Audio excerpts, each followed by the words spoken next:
All right, what's up, y'all? AWB, I'm back at it. Today I went to go check out the deposition of the Armed Fisherman. I have to kind of let people know about, whether it's government officials, police, or just the public, that we have rights in America, and that's what it's about. It's about education. As long as he has that fishing pole in his hand and he says he's going fishing, he can carry a firearm on it. Okay. An open firearm? Open carry firearm. Yeah. That's correct. Nobody has gotten this shit, and it's just getting so beyond, it's not getting safe. Well, if you could explain to Mr. McDuffie over here that is a complete legal right, I'm living the dream, bro. Living the dream, man. Deuces.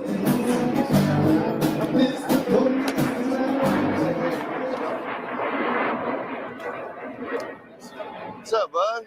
Morning. How you doing? What does? You got that gun right there? Why? Because you can't carry open. I can open. Yeah. Florida statute for you, sir. Yeah. I just want to let you know, man. I'm not trying to give you a hard time, but I'm just letting you know it's completely legal for me to do this. Okay. That's a Florida statute. Like, if you want to go ahead and get your superiors here. Was this just passed or? Nope. No. What, 10, 12 years? Yep. Yeah, go ahead and get your superiors here and get them here so we can get this dealt with so that we can, Yeah, sure. So we can all enjoy our day. yeah, because we're just trying to catch fish. We're trying to catch dinner, and you're kind of, if you need to, get FWC as well so they can check our fishing license at the end of the day. That gun right here, open carry. Yep. The Florida statute allows open carry. Florida statute, man. Your city statutes, your city ordinances don't mean anything. There you go. Oh, thanks, bud. I know this. I was trying to help you. Is this for you, bud? No? All right.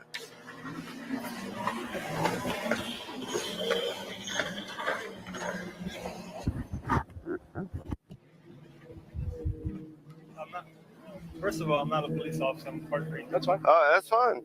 No, we just see a badge. We're trying to be respectful, but at the same time, you're telling us we can't do this, and we're telling you we can. Open carry. It's concealed carry. Nope. Yeah, no. Do you have a license for that? Or? You don't need a license. That's why we were trying to give you this. Concealed weapon license? Yep. You do? I don't. Specifically for, okay. I don't. That's an issue. I think it's going to be an issue. It's not going to be an issue. Here you go, buddy. This is the Florida. That piece of paper with words on it. Hold on. No, it's not. It's the Florida statute. Sorry, just let me call the supervisor. When he needs to call. Yeah. I can't keep him out of this rod. I've got rod in the water.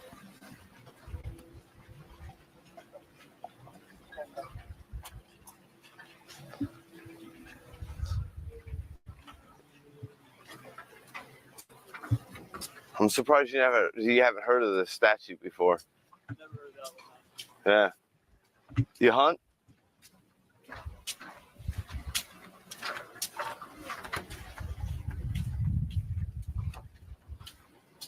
This is what we're here for. Yeah. To educate, whether it be the public or Yeah. Police officers. official officer. I've actually called. I called. Yeah, I know. I heard. Yeah. I wrote And- 2 letters. They don't respond back. No, nobody ever does. I tried.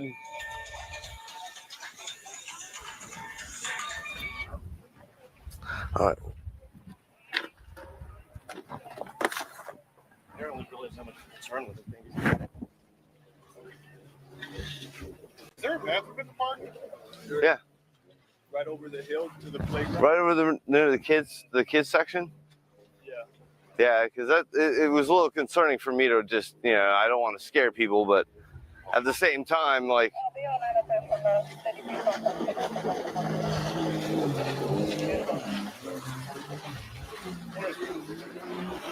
How y'all doing? Look at water, sir. Thank you, sir. No problem. I got the thermal over here. All right.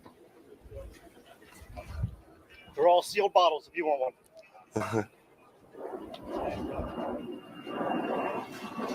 Yeah,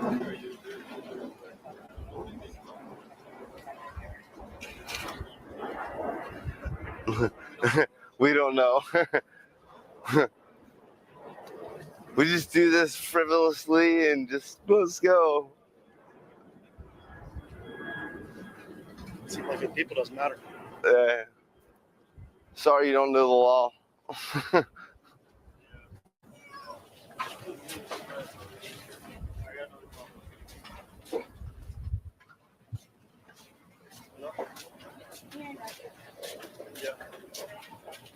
So for the people on the stream right now, what do y'all it's obviously legal for him to open carry. If you could refer to me as a white male, because I am actually a white male. I'm half Irish, so that makes a difference.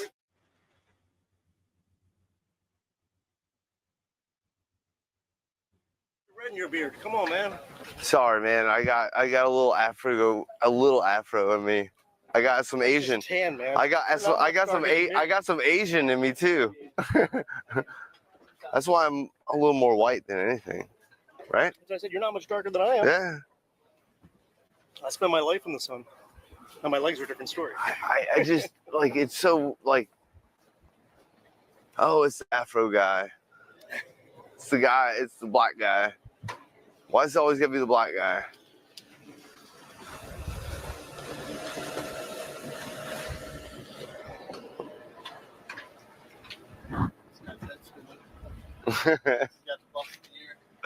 And he's like, man, I'm gonna fucking get promoted to friggin' no more bicycle riding for me.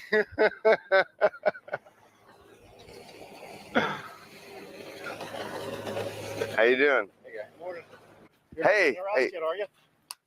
Hell yeah. What's going on? Mike Taylor. Morning. Stephen Jenkins. Pleasure. What's up, man? Upstairs. Hey, man, what's up? What are you guys up to? Well, we're waiting for Miami PD.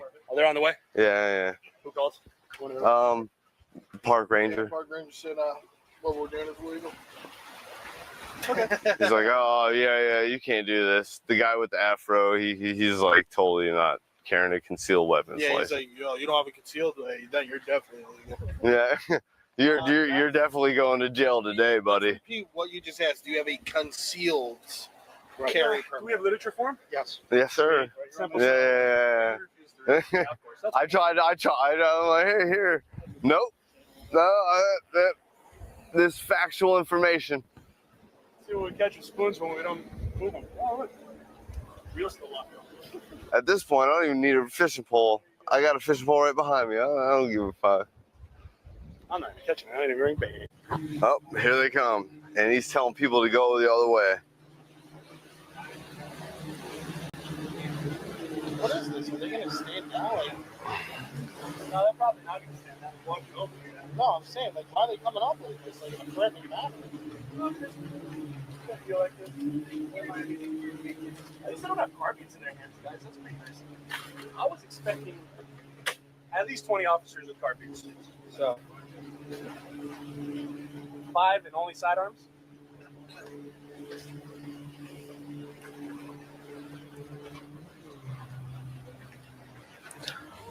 All right, everybody. Eric Friday, Eric, Kevin, everybody that you know. We've got a little police interaction happen here, down here at Miami. We're just going to keep this going live just so that there's no bullshit. We're all fishing. We're all open carrying and completely legal. And we're about to find out what's going to go down. Hopefully they're super nice. This should be a good interaction. They should be like, hey, just respecting the law, and that's what we're doing.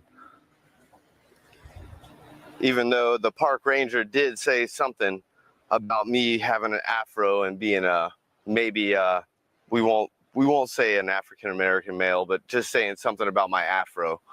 But we'll see what happens. That was supposed to happen. Hands down. Hands down. Don't move for the gun. Don't move for the gun. I ain't touching my gun, man. Put it on your head. Put it on your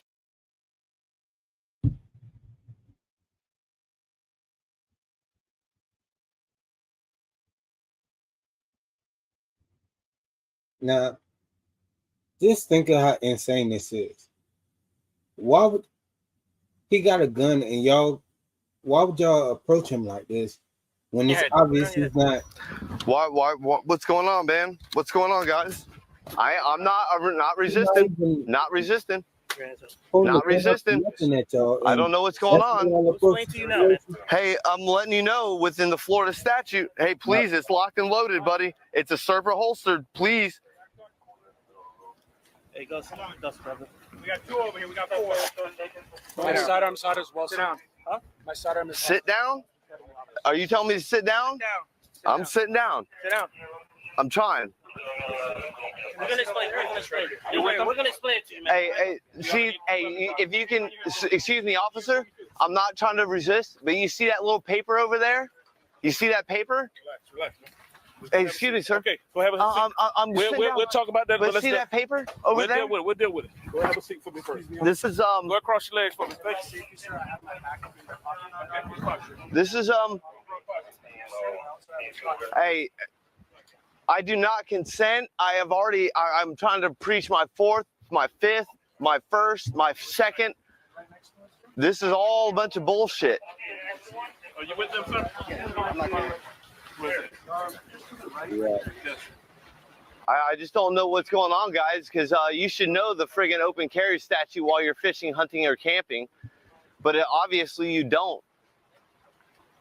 This is against my Second Amendment right. We're gonna have we can have a conversation about whatever in just a second, guys. Yes, sir. They don't want to have a conversation about nothing. Once they read the statute, I'm sure everything will be cleared up. Am I under arrest? It's so crazy how they go about. No, sir, you're just being detained right now. For what? For being a legal citizen?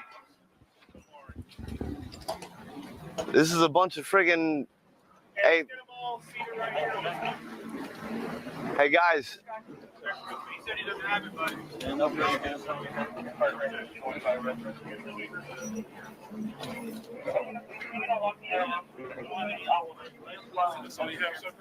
Go ahead, stand up for me. Let me double check it. The way police go about handling man. this entire situation is just weeks. So all they know is escalation. That's the only thing they did. They approached the situation. Excuse me, sir. You see that over there by that black bag? And there's a Florida statute right there that'll help you understand why we're out here. No, sir. But, sir, you see where you're looking? No, not mine. Not showing any aggression, but excuse me, sir. Officer William or Villamont. Excuse me, sir. Mitchell, can you look at that little paper right there next to that black bag? It'll explain the Florida statute while open carrying, while fishing, hunting, and camping. I'm just trying to help you out. We'll figure it out. I understand. Sir, I don't consent to you searching my bag. It just means we're going to do what we want. I told you about the little friggin' that paper that right there that would explain that we're all legal citizens and we're not doing anything illegal. This is, yeah, I got squid and shrimp. I'm fishing.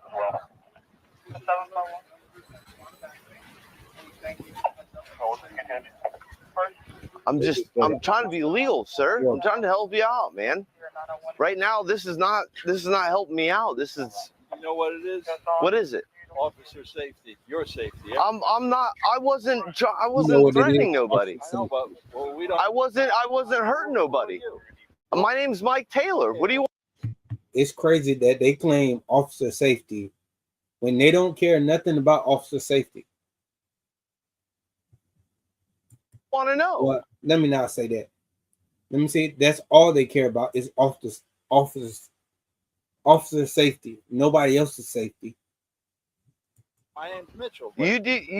Okay, see, and then okay, as a man to man, I'm trying to help you out. Okay, and we're gonna get there. And see that paper right there? Hey, no, I do not consent to any search or seizures of my property, sir. I'm not doing anything illegal. Understand the situation. I'm not doing. If I'm doing something illegal, Is that your name, Taylor? Yes, sir. Okay. If I was doing something illegal, I'm all about freaking saying, yeah, I'm freaking complying. Okay, but I'm not doing nothing illegal. We get there, we don't know. But sir, I'm asking you just to look at that paper right there, right next to that black bag. And we will. You gotta sense it. You gotta treat me like a friggin'. I'm treating you like I would treat my own son. No, you could be my own. Hold on. If your son was fishing or hunting, no way you treat him like your own son. Get out of here. And see, they'll say the craziest stuff that doesn't make sense. It's no way you treat your son like that. For one, I will hope you will know the law and treat your son like a law-abiding citizen, knowing that he's not breaking any laws. And he was open carrying while fishing, hunting, or camping legally. Would you treat your son like this? No. Real man to man. You just asked me. Yes. You would not treat you. Yes, and I'll tell you why. Okay? Because in this environment, how we live. I'm sorry that there's legal citizens that do the right thing, but you're treating me like an illegal citizen, like I'm doing something wrong. If there's no, I'm not. If there's no problem, then there's no problem. But we have to get there first, okay? Hey, Jonah. Hey. They said we have to get there first. Well, you should already be there because you took an oath to the Constitution to uphold the Constitution, and he's exercising his Second Amendment right. It's the second one. You got the first one, then you got the second one. Right. I don't know how they don't know. They don't even know the first 5 amendments, and they swore an oath to uphold these rights that we have, and they don't even know. They don't even know the first 5. Hey, can you help these guys understand that I'm not a friggin' illegal citizen and not doing anything wrong? We'll get there. Yeah, you right now, dude. I've got a bad rotator cuff right now, dude. My shoulder is messed up. Can you help me out with? Can you hook me in the front? Just chill. Can you hook me in the front so I can? My shoulder is messed up. Yes. Hold on. Come on, man. I'm asking man to man. I'm not doing nothing illegal. We have not resisted. I'm just asking to be hooked in the front so I can't. Gotta stay back there. Hey. Let us. Hey, excuse me, bud. Hey, start recording. Please record.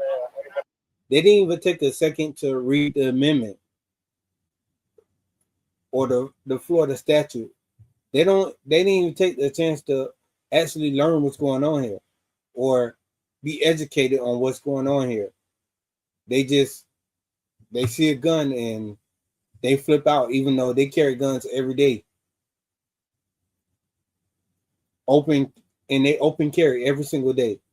As soon as they see a citizen do it, it's like, now it's a whole situation about that. Even though we can do it legally, we can do it.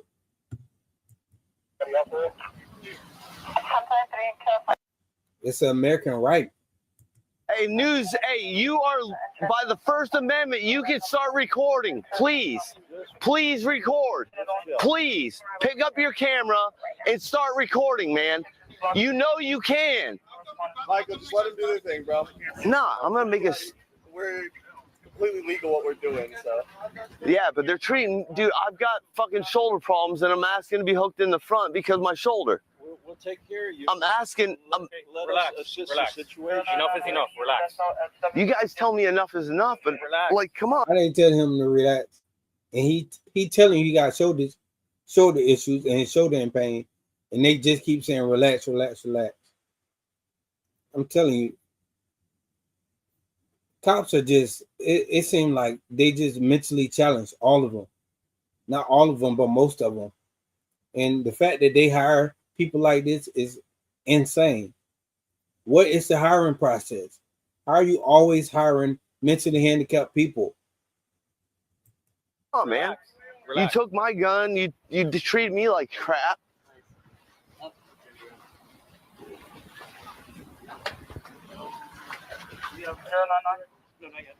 This ain't cool, man.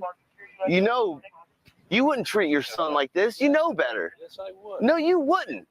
You're not being mistreated. Just relax. I'm asking to because my shoulder, man. I'll help you out, but we gotta assess the situation 1 second. You're carrying on. You're putting drama where drama does not need to be. You guys have brought the drama. I didn't bring the drama. They pointed guns at me.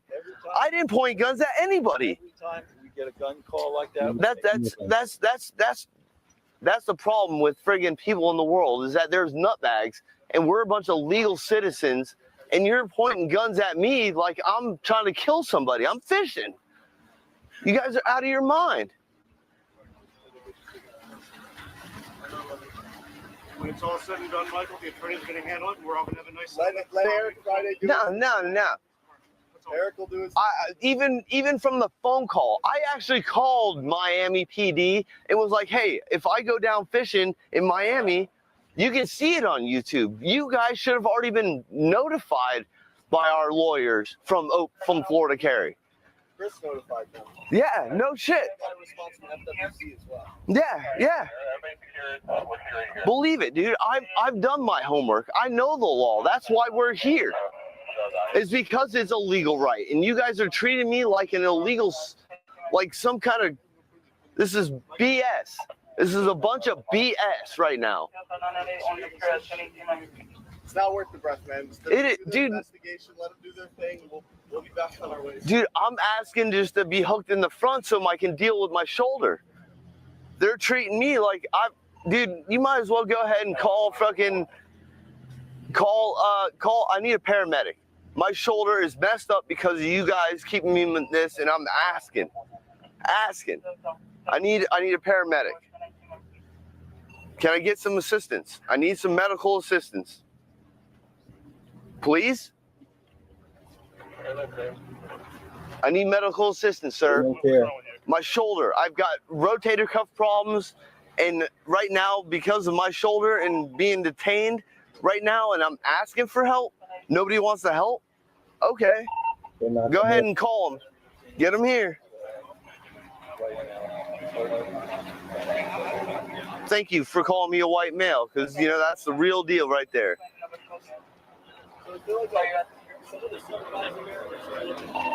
Yeah, we'll take care of it. Good. You should, because that's my right. How simple is it just to look up the law?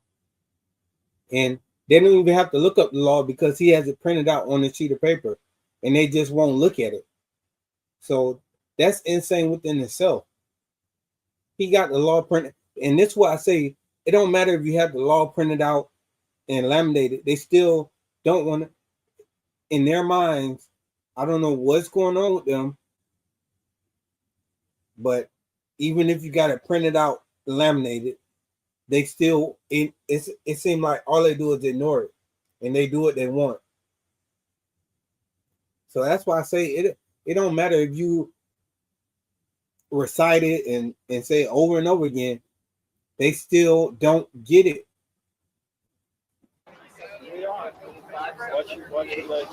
I'm not going to watch anything. Dude, leave my phone alone. Dude, I do not consent to you touching any of my property.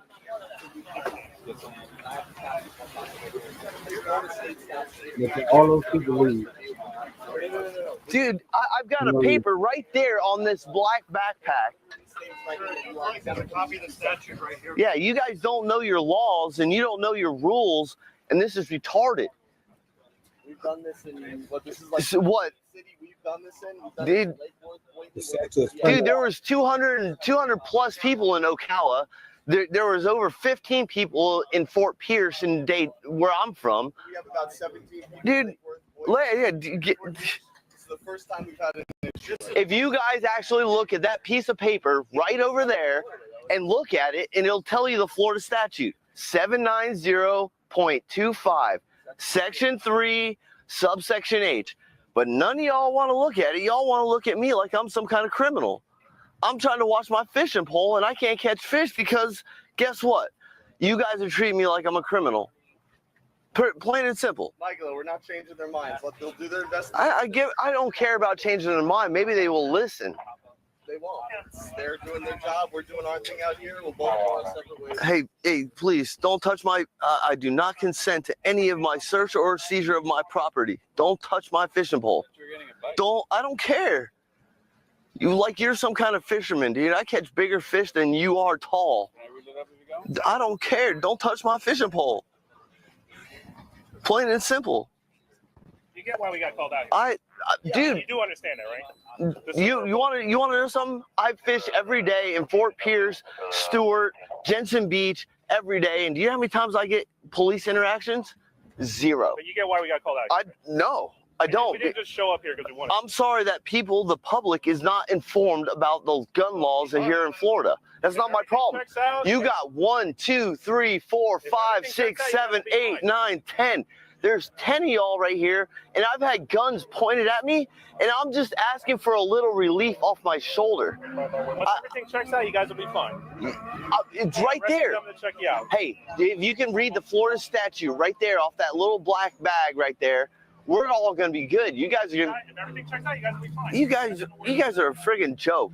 I knew... My wife warned me about coming down here, and I was like, you know something? They're not going to be that bad. Forget that. You guys are a joke.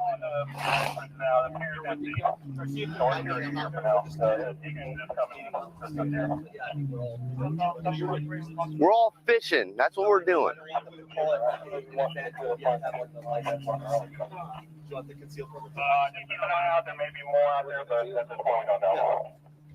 Yeah. You guys are worried about us carrying guns, man.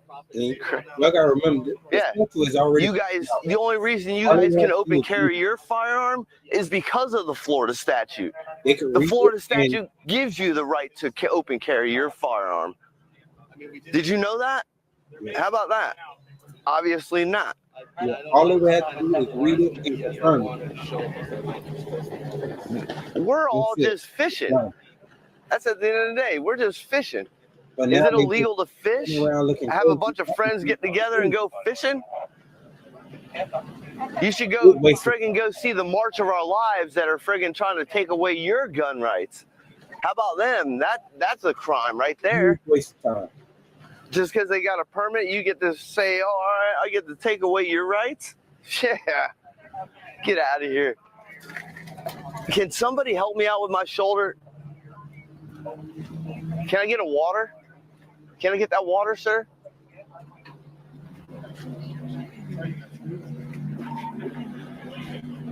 Because a bunch of fucking clowns, bro.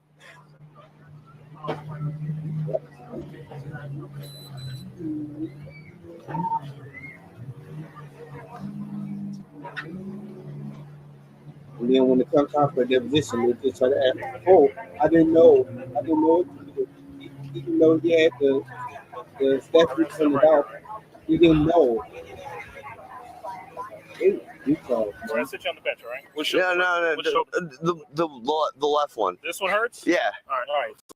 Pick you up on this side, right? You got to work with me. Hold on. I'm about to get my foot under. Good. There you go. Sit on the bench right here. Yeah, it's better if I stand up because that's the way it. I mean, I'll sit up against this fence right here. But just allow me to.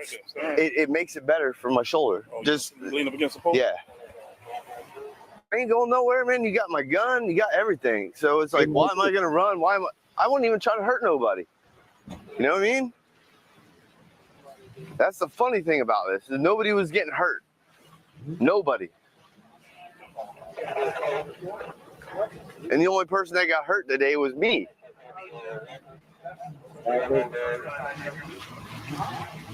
What are you guys gonna do about my vehicle and all the stuff that I got after I got to go to the hospital because of you guys? I'll be very cautious. What do I do then? Doing this because this can go so bad. Especially like me, I'm dark too. You know, it's different when you're a liar. When you dark like me and you try something like this. Yeah, had me at gunpoint. All of us at point, dude. Told me to get down, put my hand. You kidding me? Jokes, dude. Don't even lie about the situation. What's up? Yeah, good. I'm glad. You guys know you guys are all in the wrong right now. All of them. Don't worry, Eric's gonna take care of it. Dude, I ain't worried about Eric, man. I'm worried about me. Dude, What would y'all think about me doing something like this, looking like I look, and exercising my rights by open carrying while I'm fishing or going hunting? Imagine how this would go for me. And he's mixed and a lighter complexion, but could you imagine how they would treat me? How y'all think this would have went if I was the one that they ran up on like that? Come on. I was already targeted from the friggin' park ranger when I was called with an afro. You kidding me? You kidding me? I was already targeted. The first person they pointed guns at was me. Yep. I turned right. They were pointing guns saying, put your hands. I'm like, whoa, what am I doing wrong? All y'all wrong. Mitchell, you've been actually somewhat nice until you kind of got quiet because they all told you to be. But you know damn well you in the wrong. Wrong. You wouldn't treat your son like this. I wouldn't treat my son like this. Dude, if my son had a mental illness, I would never let my son near a gun. And you know that I ain't got no mental problems. I'm just out here fishing. And you guys are treating me like some kind of African-American criminal. This is bullshit. At the end of the day, I wouldn't even try this. Y'all got to think, like, I go out there with just the camera and they still act crazy with me. So could you imagine if I went out there armed? Where's this ambulance, man? Open carrying? My shoulder's screwed up right now, man. If you guys got shot, they'd be here a lot quicker. Because it's me today, you guys want to take your sweet ass time. Looking like I understand. No. Don't worry, man. It would have been. Just like I friggin' posted your friggin' phone call to Miami PD about open carry laws. I'm going to be posting the same stuff about you guys treating us like a bunch of criminals. All 10, 12 of y'all compared to the friggin' 8 of us that were out here legally fishing. Legally. Legal citizens. You guys are a bunch of crazy friggin' nutbags.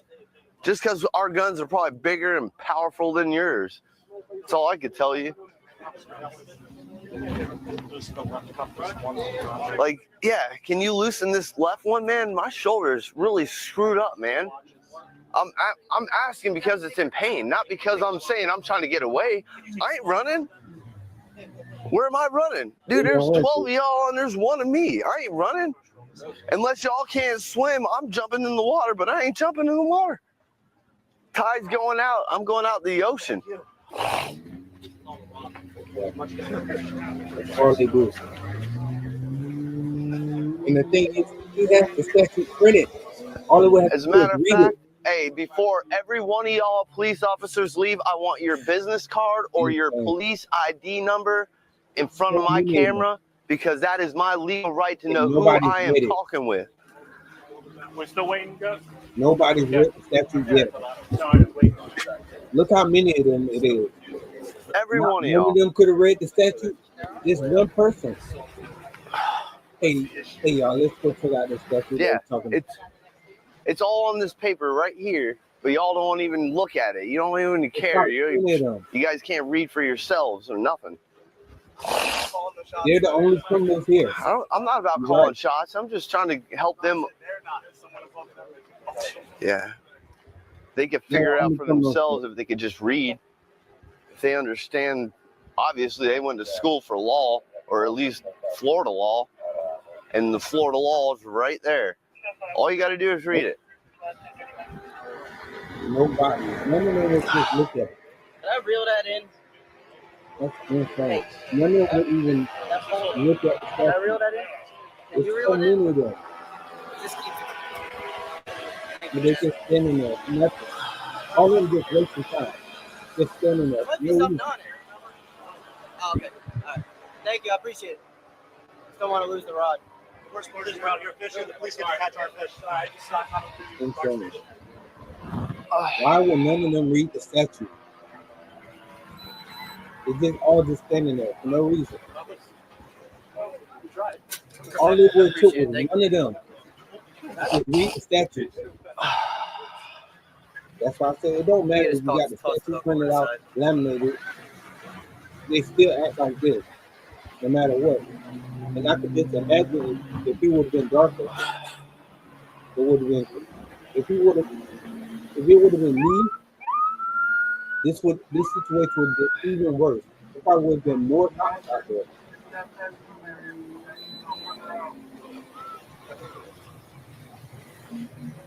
There's a bunch of clowns, dude.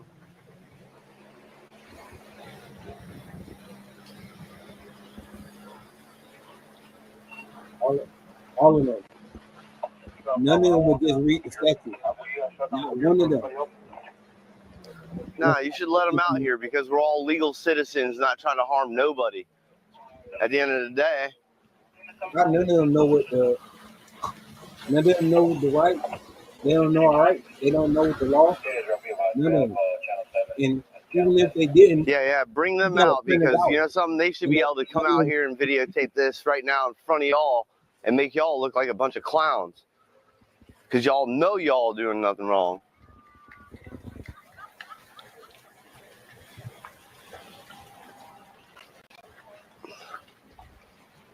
Yep, that's what it seemed like. Can somebody just release this one, just the left one, just a little bit? Why they don't just cuff me? Dude, you're saying a little bit, man. I'm telling you, my shoulder's fucking shot out right now. He shouldn't be cuffed. But if they did cuff him, why not just cuff him in the front? You already took his weapon. This entire situation is insane. They already took all the weapons. The only people who have weapons here right now are the cops. And they just standing there. None of them will read the statute. What are y'all waiting around for? Oh, we just got to figure it out. This is them figuring it out. It's stupid, man. And it's the same. I'm going to need those two guys leaving. If they leave, I need their names and badge numbers, please. I need all y'all's badge numbers. Terrible. Just terrible. Who wants to start?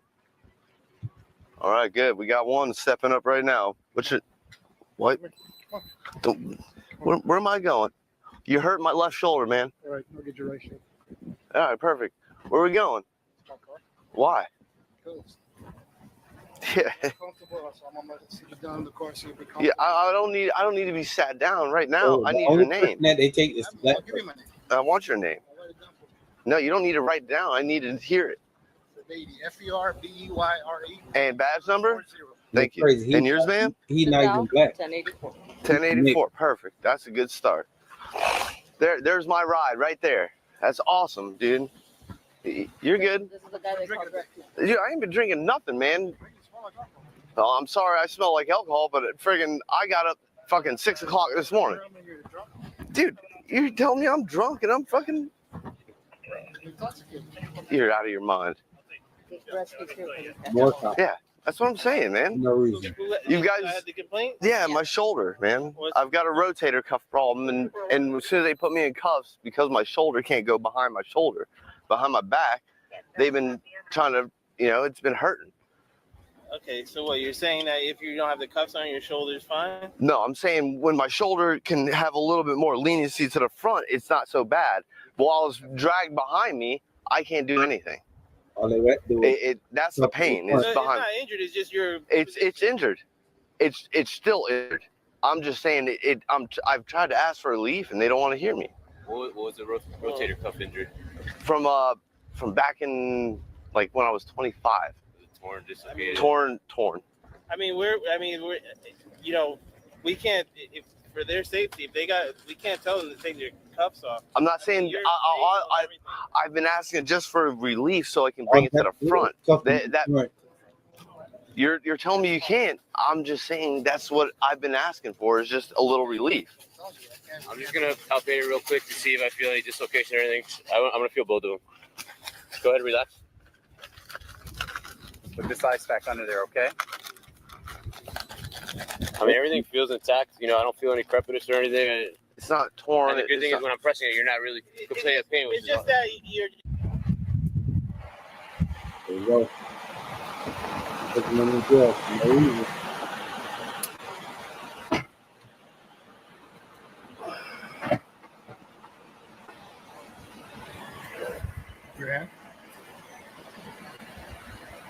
You moving around so much. Dude, my shoulder. Like I said, man, I'm not. You can check me, man. Fucking. Stand there. Yeah, I got nothing to hide. I'm just. My shoulder is really fucked. Moving around too much. You need to I understand. There might be a magazine in my back left pocket. 1:57 p.m.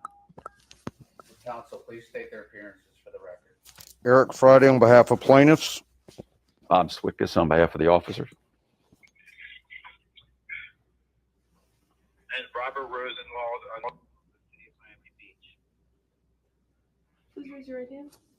Do you swear affirm the testimony you're about to give will be the truth, the whole truth, and nothing but the truth? Yes. Thank you. All right, Officer Bolduc, you're employed by the city of Miami Beach. Correct. Sergeant Bolduc, excuse me. How long have you been employed by the city of Miami Beach Police Department? 11 years this coming February.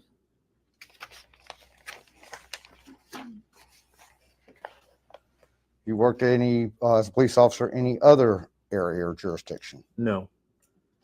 Where did you go to the police academy? Miami-Dade Police Academy, North Campus.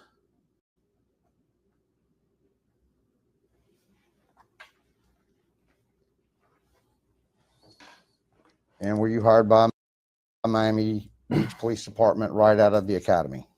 No. How long did it take from your graduation to being hired here? From graduation to hire, it took about a year and a half. October 2008 to February 2010 it took. And do you know why it took that gap between? There was a hiring freeze during that time, I guess because of the economy. So that took a little bit.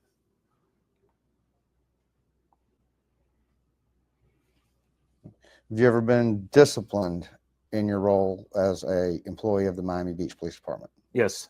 What was that for? I received a letter of reprimand. I believe it was my second year. Failure to follow orders correctly. And what, do you remember the circumstances of that failure to follow orders Basically, correctly? I was ordered to keep a prisoner I had in my custody at the county jail where I was processing prisoners. She claimed she was raped, and the correctional supervisor there advised that she had to be taken to the rape treatment center. So I ordered another officer, a junior officer, to me to take her there before detectives could respond and, I guess, take over.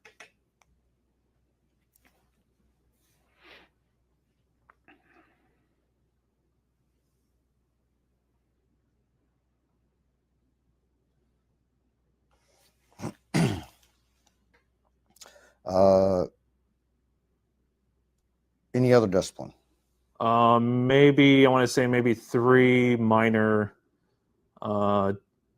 written reprimand, not a written reprimand, I'm sorry.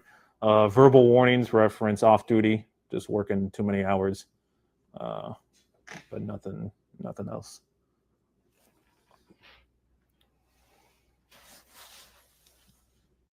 Is that generally because they wanted to make sure you were fresh and rested and everything? You're only allowed to work 32 hours of off duty a week.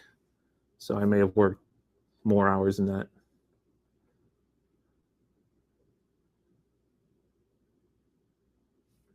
And also, Sergeant Bolduc, what is your badge number?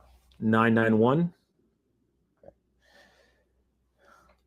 If I refer to the day of the incident or the day we're here about, you understand that those are the events of June 24th, 2018 at the South Point Pier involving individuals who were openly carrying while fishing, right? Yes. Okay.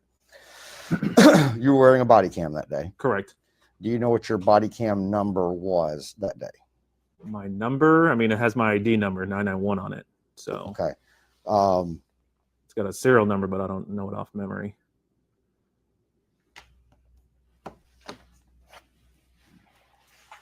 Well, they are not, the videos are not produced to us in Discovery with anything that indicates 991 or your name on it. Correct. But I'm going to show you a screen capture. Off the record, right? Yes. On off at 2:01 p.m. We're back on the video record at 2:03 p.m. Did you review the body cam footage from your body cam from that day prior to today's deposition? Yes. Okay. Do you recognize this screenshot as being from your body cam as opposed to some other officers? Yes. Okay. The best I've been able to come up with is this X number up here. That it appears that the last four of your body cam that day was 5094. Do you have any reason to question that? Nope. Okay. It indicates a time here of T14:07:15Z. This incident was not at 2:07 in the afternoon, was it? No. Okay.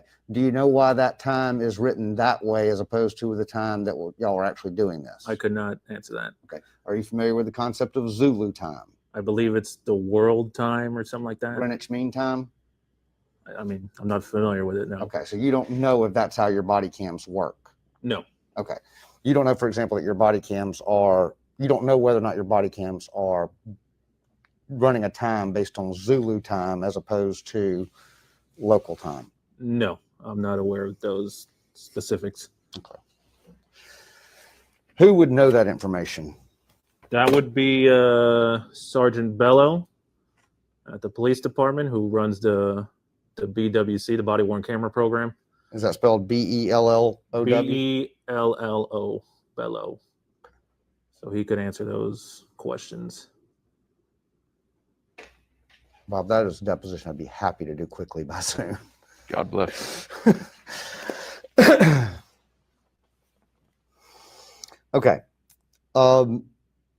Sergeant Bolduc, you were one of the, what I'm describing as the 4 initial responding officers, correct? Correct. It was you, Officer Villamil, Officer Rivera, and Officer Garcia, right? Correct. And of those 4 officers that were the initial responding officers, you were the senior officer in charge at that time? The supervisor of those officers, yes. Are they normally your subordinates? During that period in time, so we do bids? Yes. Okay. You bids to be what shift you want to be on? Correct. Day shift, afternoon, things like that. And other than being a sergeant, do you have, at that time, did you have an official position such as a day shift sergeant or day shift commander or anything like that? So my position during that bid and that day, I was the day shift patrol sergeant of Area 1, which is basically everything in this general area, with the exception of the entertainment district, Washington, Collins, and Ocean Drive. So the south end of the island with the exception of the entertainment district. Correct.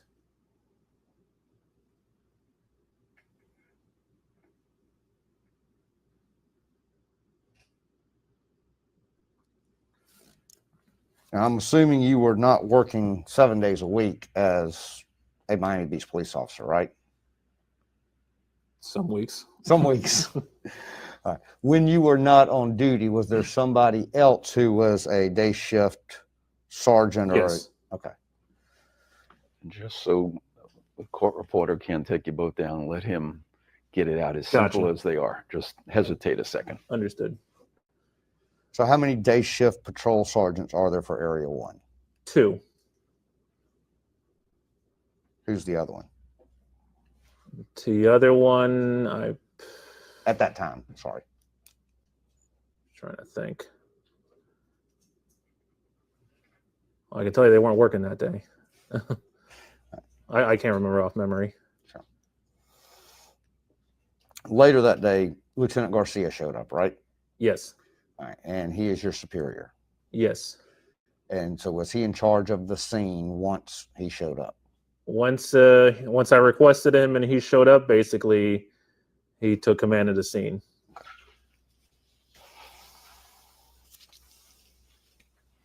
Right. When I received the discovery, I received 17 different video files with the last 4 digits of 5094 as that identifier. And it appears that's where you kept turning your camera on and off during the course of the events. Do you remember turning your camera on and off? Yes. Okay. Sometimes I would get video but no audio. Do you have the ability to turn your audio off while leaving your video running? So the reason you don't get audio, and most likely it's at the beginning of the video, is while the camera's buffering, it's constantly recording. So when it's constantly recording and I activate it, it records 30 seconds prior to the activation with no sound. Okay. So that's why you see a video with no sound for the first 30 seconds. So when you turned off, but when you would turn it off to talk to another officer or to talk to Lieutenant Garcia, was it recording but just not capturing, or how does that work? Do you know? So when I stepped away to talk about the investigation with the lieutenant or other officers, I would turn it off. So what are y'all thoughts on this officer right now in the deposition, this sergeant? What are y'all thoughts on him and basically his responses to these questions right now? Just look at his face right now. Look at him. Look at those eyes and tell me. Those eyes tell me all I need to know. Like, come on, look at him. He is a psychopath, and he has a gun and pretty much a license to kill by having that badge. This sicko, man. Off, and at that point, it's buffering. Okay. To your knowledge, is there any way to retrieve that video or that audio from when you turned it off? To my knowledge, no.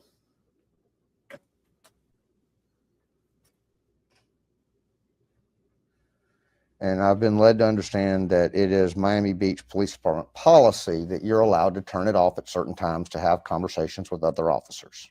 Correct. Okay.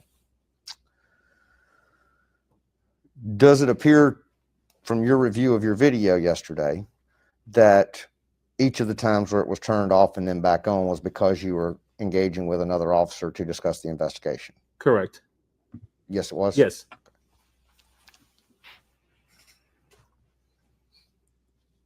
Exactly. All it is.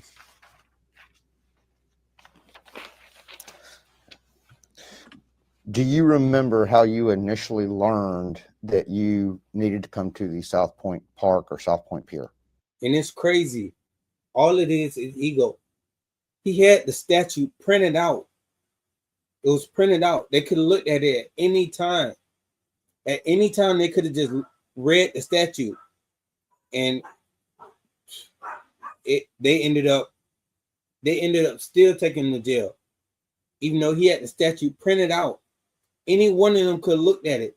It was over like 20 officers there, and none of them took the time out to just look at the statute. They didn't even look at it. Like, I'm not even saying going over it, like and reading over it. None of them would even look at the statute, which is insane, especially for a situation like that. So the Armed Fisherman took the time out to have it printed out, and I think it was laminated. And you can have it printed out, you can have it laminated, and they still won't read it. They won't read it, and that's insane. Yeah, so we got a call through dispatch from the park ranger advising that we had multiple people there on the pier with firearms. The park ranger, I guess, approached him. He advised dispatch of what he had, basically saying, I got some guys here with guns. And we decided to respond thinking, what is this? This isn't a normal call we usually get. So did you actually speak to the park ranger before you got to the park and him physically? So on the BWC, it does show me, it shows us talking to him. Mm-hmm. It is those 30 seconds prior, so there's no audio. So I can only speculate what he's saying, and basically saying, I got guys here with guns. I told them they had to leave. They wouldn't leave. So we're thinking, okay, why are these guys here? Do we have an active shooter situation here? I don't know what I got. Okay. So we have to treat it as a possible threat at the moment. Madam Court Reporter, can you read back my last question, please? Sure. A question, did you actually speak to the park ranger before you got to the park and saw him physically? Yes. You talked to him by phone? I believe he was there on scene. The question was, did you speak with the park ranger before you arrived at the park and were physically present with him? No. Okay. So when he called dispatch notified you, but they didn't patch his phone call through to you or anything like that? No. Okay. So we just, you have to kind of let people know about, whether it's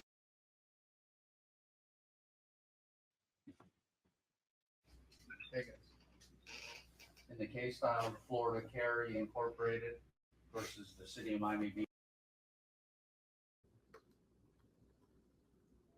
A question, did you actually speak to the park ranger before you got to the park and saw him physically? Yes. you talked to him by phone?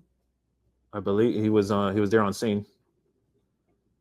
Okay. The question was, did you speak with the park ranger before you arrived at the park and were physically present with him? No. Okay. So when he called dispatch notified you, but they didn't patch his phone call through to you or anything like that? No. Okay. So when you're driving to the scene and before you actually get there and meet up with the park ranger, you knew what dispatch was telling you the park ranger said, not necessarily what the park ranger actually said, correct? Correct. Okay. Now, once you got to the park, do you know who got to the park ranger first, whether it was you, Rivera, Villamil, or Garcia? We all together. We were all together, so we all got there at the same time. Okay. And y'all had a short conversation with the park ranger? Correct. And he told you there were people on the pier with guns, right? Yes. Did he tell you anything else other than there are men on the pier and they have guns? It may have been brought up that these are possible sovereign citizens in that conversation. What does that have to do with anything? You see, Right. Is that something the park ranger said? I don't remember that these people are possible sovereign citizens, even though cops are the only sovereign citizens. They mean we have citizens who know their rights and who are exercising their rights and know about their rights. That's what they're really saying. Cops are the only sovereign citizens. the exact conversation. So, but I remember sovereign citizens being mentioned, which is why my alert level went up. Okay. Because sovereign Why? citizens have a higher danger level in terms of officer interaction, right? Correct. You've had training on sovereign citizens. Yes. And that's your training is once you're dealing with those people, you got a whole other level of concern that you need to have about your interaction. Correct. Okay. But you don't remember whether it was the park ranger or one of your fellow officers that brought up these might be sovereign citizens. I do not remember. As you sit here today, do you have any reason to believe that they were sovereign citizens in any way? Today's date? Yes, sir. No. Okay. Once you concluded your investigation that day, did you have any reason to still believe they were sovereign citizens? My suspicion was lowered, but I still don't know to this day if they truly are or not. I mean, I don't believe they are. But at that moment going into the I wish the lawyer would have asked them what is your definition of a sovereign citizen? What do you consider a sovereign citizen? I need to know what is his thought process when he's dealing with sovereign citizen. Like, what do they think that is, or what do they think it means to be a sovereign citizen? I need to know, because, in my opinion, the only people who are sovereign citizens, like really, are cops. Here, that was my suspicion that these guys were sovereign citizens. What you have certain citizens that maybe attempt it and try to do it, but the only ones who actually are and get away with it are cops. Information did you have before you walked onto that pier? What information did you have that led you to believe they were sovereign citizens? That it was mentioned that there were possible sovereign citizens, that I had multiple armed men. And y'all drop in the comments or the chat. What are y'all beliefs of a sovereign citizen? What do y'all think a sovereign citizen is? On the pier. And at that point, it's a Sunday morning. I have multiple people on the pier, people on the beach. I have cruise ships going by. I have the Coast Guard, multiple private vessels, jet skis. So at that moment, I'm treating this as a possible threat. Okay. Does something about having multiple private vessels link to the idea of sovereign citizens? Objection to form. Could you read that question back again? Question, does something about having multiple vessels link to the idea of sovereign citizens? I guess no. Okay. Like I asked you what information you had that led you to believe they were sovereign citizens. First thing you said is it was mentioned that they might be sovereign citizens. Yes, right? Correct. But you don't remember who mentioned it. Correct. Okay. The next thing you said was they were multiple armed men. Correct. Does the fact that there are multiple armed men together, is that an indicator of sovereign citizen behavior to you? It's possible. No, it's possible. Have you had training that indicates that is a defining or identifying characteristic of sovereign citizens? Exactly. And that's what my training teaches me that sovereign citizens are usually armed. Okay. The fact that it's a Sunday morning, does that in some way indicate to you that the people there are sovereign citizens? The day of the week is irrelevant. Okay. Well, you listed it. That's why I'm asking. Correct. Does the fact that cruise ships are nearby somehow indicate to you that a armed person is probably a sovereign citizen? No. Okay. Do you know if there were any cruise ships scheduled to come in or out that day during that time period? Usually Sundays is the days most of the ships depart. However, since there's so many cruise ships, sometimes it's normal for every day of the week. Okay. But Sunday is usually the bulk day.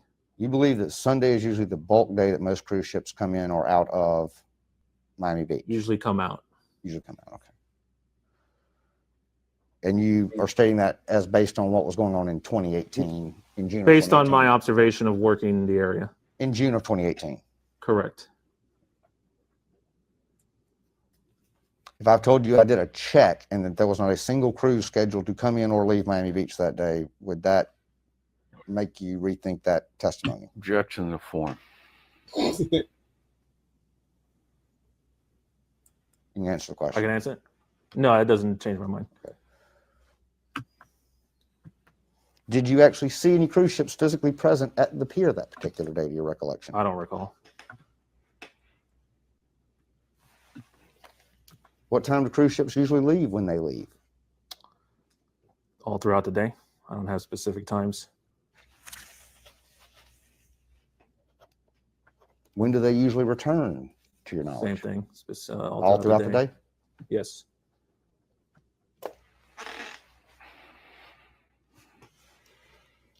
You ever taken a cruise, sir? Yes, I have. You remember what time your cruise left?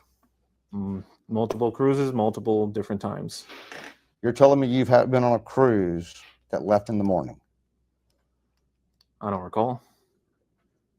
Do you recall ever specifically going on a cruise that left the port before noon Not to the best of my memory. Okay. Do you ever remember going on a cruise that the ship came back after noon? Not to the best of my memory. Okay. How many cruises do you think you've been on, officer or sergeant? 6 maybe. Of those 6 cruises, didn't most of them come in like possibly even before daybreak when they were returning? Yeah. Did I answer? And didn't most of them depart later in the afternoon? Yes. Do you remember any specific cruise that didn't depart in late afternoon or come back in early morning? Not in my experience. Okay.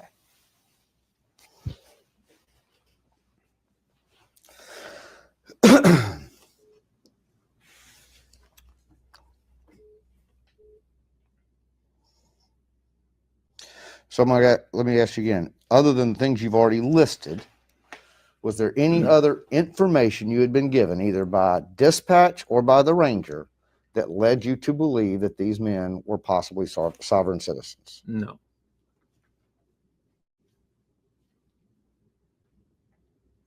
Do you remember if you wrote anything in your report at the conclusion that stated you believed they were sovereign citizens? It was written on the special incident, which when I briefed Lieutenant Garcia, I believe, who wrote it. A special incident written by Lieutenant Garcia? Yes. Okay. Was that document prepared the same day as the incident? It should have been. Okay. Did you review any records for today? Reviewed it yesterday, and I saw it there. You saw a special incident yesterday? And when I reviewed the reports yesterday, I saw it there, yes. Okay. Did you review something that looked like this? Case detail report? Yes. Case report detail, excuse me. Yes, I did. Okay. This was produced in discovery. It is numbered pages 1 of 72, and there are 72 pages here. Okay. Did you review this particular document in terms of pages 1 through 72? I reviewed the documents, so most likely, yes, related to this incident. Okay. Do you know if the special incident report was in this document or something separate? The case report is a report that the officers complete, and the special incident is a document that the lieutenant completes, basically to advise the higher ups, the captains, the majors, and the chiefs. Okay. Do you know where that special incident report was routed to after it was written? Where it was routed to? No. Like who got records copies of it? department? I'm going to guess.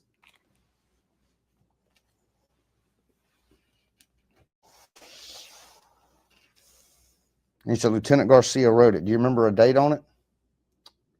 I don't remember the exact, but it should be the same day. Okay.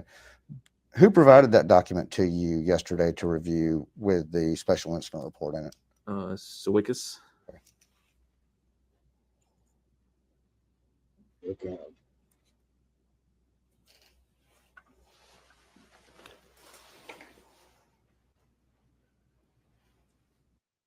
It's obvious that it's just not a good person. It's not a good man. Like, just nothing about him says honesty, integrity, nothing. It's just ego and pride.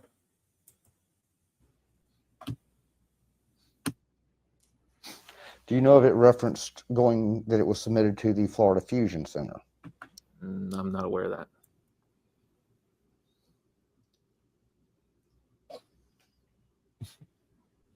But you do recall that it referenced that these individuals were suspected to be sovereign citizens.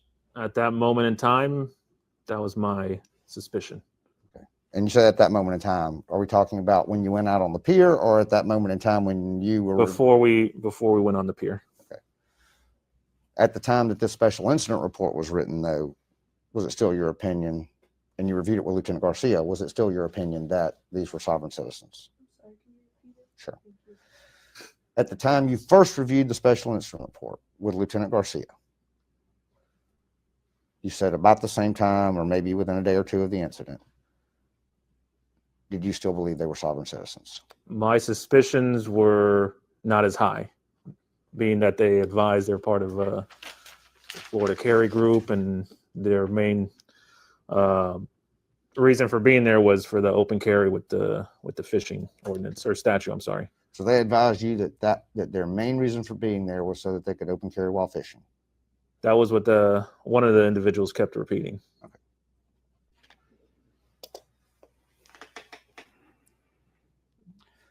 When you got on the pier, did it appear they were in fact fishing? When we approached them, most of them, to the best of my recollection, were standing next to their fishing poles. I mean, it was yeah. very clear that they had weapons. They had sidearms. So at that moment, my main concern was securing the scene as safely as possible. So the answer to the question is yes, they looked like they were fishing. But you see how he dancing around that whole entire situation and trying to act like and trying to do everything but just answer the question. Yes, they looked like they were fishing. That's all. Because that's what it looked like they were doing. So we can safely conduct our investigation. Okay. You didn't see them casting a line out on your face. Nobody cast a line out while they were in handcuffs, right? No. But lines were in the water while they were in handcuffs, weren't they?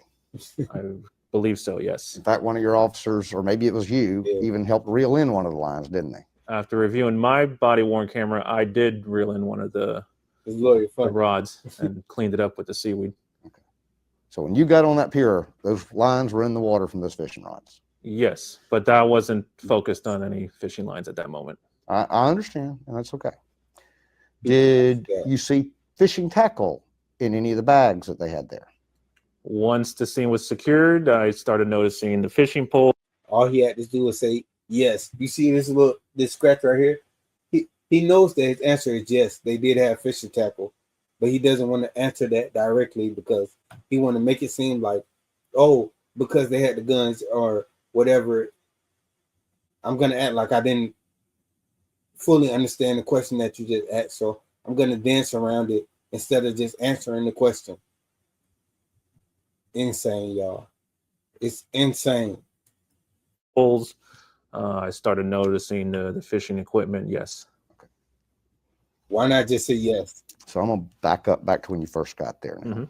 Got a little ahead of myself. Did the park ranger tell you that there was a sign that said no carry of firearms on the pier? I don't remember if he did, except but I can assume he did. Did he tell you that they were refusing to, that the fishermen were refusing to leave or refusing to comply? Do you remember what the ranger told you? I remember something to that effect. Exact verbiage, no. Okay. Did he tell you they had offered to provide him with a copy of a Florida statute regarding their right to be there? I don't remember. He may have mentioned it, but I don't remember. Did he give you any information other than, this is when we're talking about the park ranger, did the park ranger give you any information other than these men are armed and they are fishing? The best of my recollection, I was advised that I have armed men on the pier. They may be possible sovereign citizens, and that's pretty much the information I got at that moment. But I'm asking about a specific person, not what some general other person might have said. I'm asking about the park ranger only. And you said you don't remember. You've already told me you don't remember who said something about sovereign citizen first. Correct. So did the park ranger give you any information other than armed people on the pier who are fishing? That's pretty much the gist of what he told us. Okay. That's the only things you remember him specifically telling you. I remember that because to me, that's the top priority at that moment. So what's the top priority? And, possible situation here with armed men, with public and officers involved. So that was my main concern is what do I got here and how do I safely take control of it? Well, when you're standing with these other three officers back talking to the ranger, there aren't any officers involved in this yet, are there? No. Those men are out on the pier by themselves or with other members of the public. Correct. Did the park ranger tell you that they had threatened anybody? No. Did the park ranger tell you that they were rude to him? I don't believe so. Did the park ranger tell you that they were waving guns around out of their holsters? No. Did the park ranger tell you the guns were pistols in holsters? I believe he may have mentioned they were handguns. Okay. I don't remember anything about rifles being mentioned.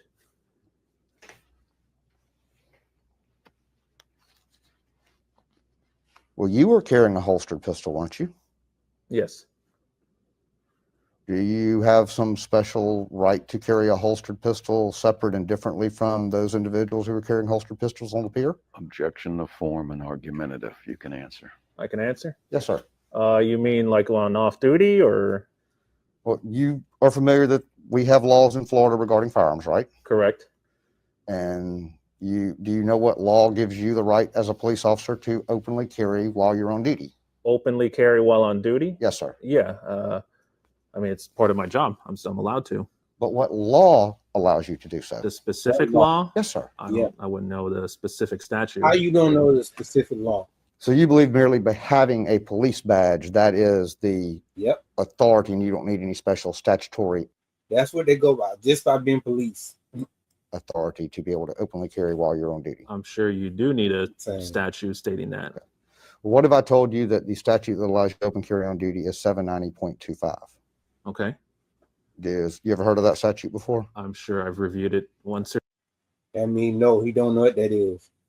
And the fact that you just brought it up to him is he's realizing like, oh, he should know that already. But the fact that he doesn't is crazy. Or twice in my career. Is that also the statute these gentlemen were quoting to you that day when you were disarming them? I don't know. I don't know the statute verbatim. Okay. Did you look at it that day? I'm sure I eventually reviewed it. Well, do you remember stating while wearing your body-worn camera that the fishing thing, that's going to be the loophole, or words to that effect? Yes. In the form of the question. But yes, you do remember. I remember when I reviewed my camera, I do remember saying that. Yes. So the fishing thing, the law that allows them to open carry while fishing is just a loophole in the law. Objection to the form of the question. You can answer. I would say loophole probably wasn't the best word to use, but it was basically what allowed them to open carry was with the fishing poles. Right. And so the statute that allows them to do that is 790.25 sub 3 sub H. Okay. Okay. Do you know what 790.25 sub 3 sub D says? I'm going to assume something with hunting, or probably talking about law enforcement. It discusses law enforcement being allowed to open carry, but you weren't familiar with that day. That wasn't my concern at the moment. Okay. Have you had any training on that statute since that day? Reference open carry with fishing or with law enforcement? Either. Yes. Which? The fishing. But not as to law enforcement, or that's what authorizes you to open carry. It may have been mentioned, but I just focused on the fishing portion. Okay. Now that you know that law exists, does that make you question how you handle the situation that day? Now that I'm fully aware, and if the call didn't go out with possible sovereign citizens, it's quite possible the situation would have been dealt with very differently. Liar. But you now understand that a person who is openly carrying while fishing is not breaking any law. Correct. Did you find any violation of law being committed that day by any of the 6 individual plaintiffs in this case? No. Because if you'd... So that's the case right there. So no law was being broken, but you still ended up putting them in handcuffs and taking one of them to jail. So obviously you shouldn't did that. So that's the lawsuit right there. You won the lawsuit. Found such a violation, you would have either issued a citation or arrested them, right? Correct.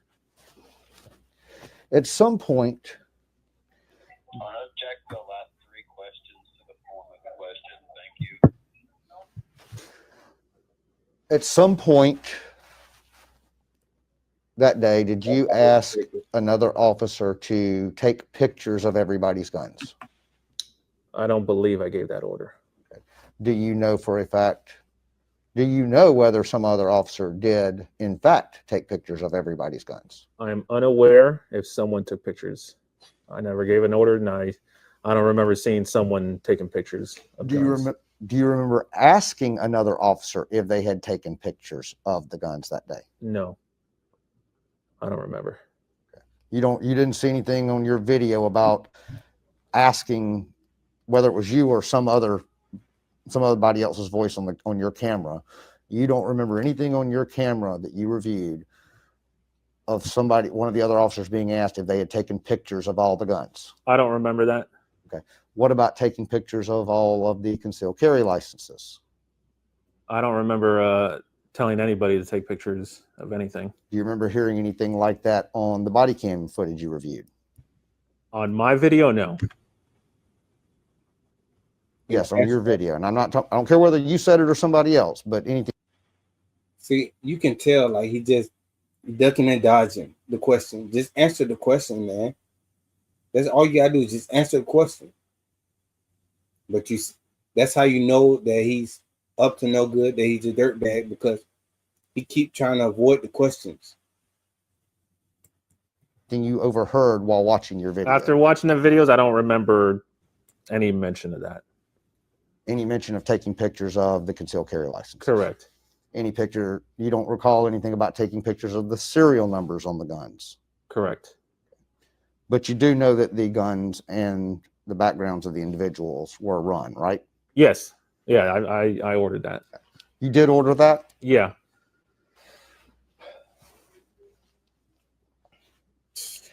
What officer do you need in order to detain somebody? Can you tell me the specific legal term that you need in order to conduct a detention of a citizen?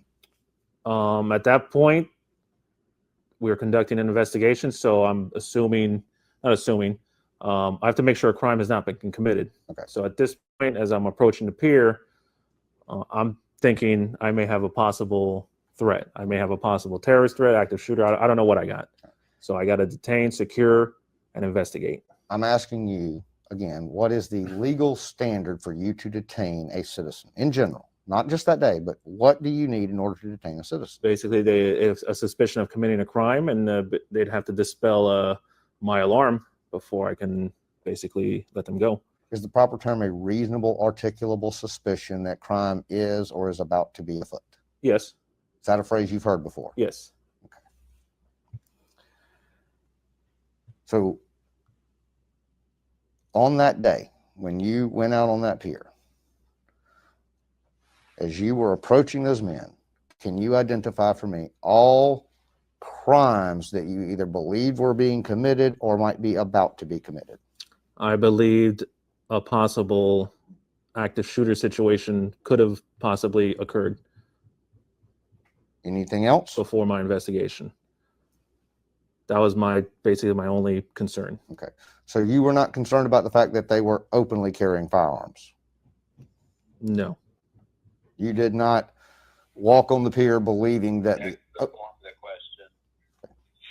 you did not detain them in the belief that the open carry of the firearms by those individuals was illegal. Repeat the question. When you detained them, did you believe that their act of openly carrying firearms was a crime? They were openly carrying in the state of Florida, which is not allowed. And my main concern at that moment was obviously the possible threat, securing and investigating. Like I said, when we walked up, they were standing next to the fishing poles. My main concern was just securing the scene and finding out what I have. So one of the crimes you suspected when you walked up was that they were openly carrying a firearm? Yes. Okay.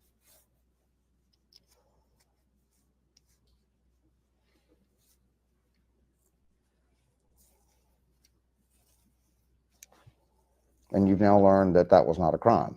Correct. Correct in the form of the question.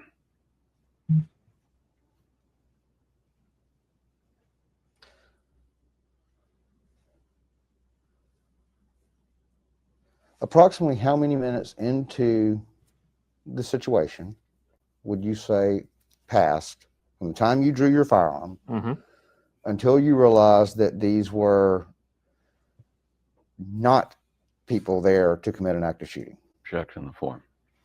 You can answer the question. I can answer.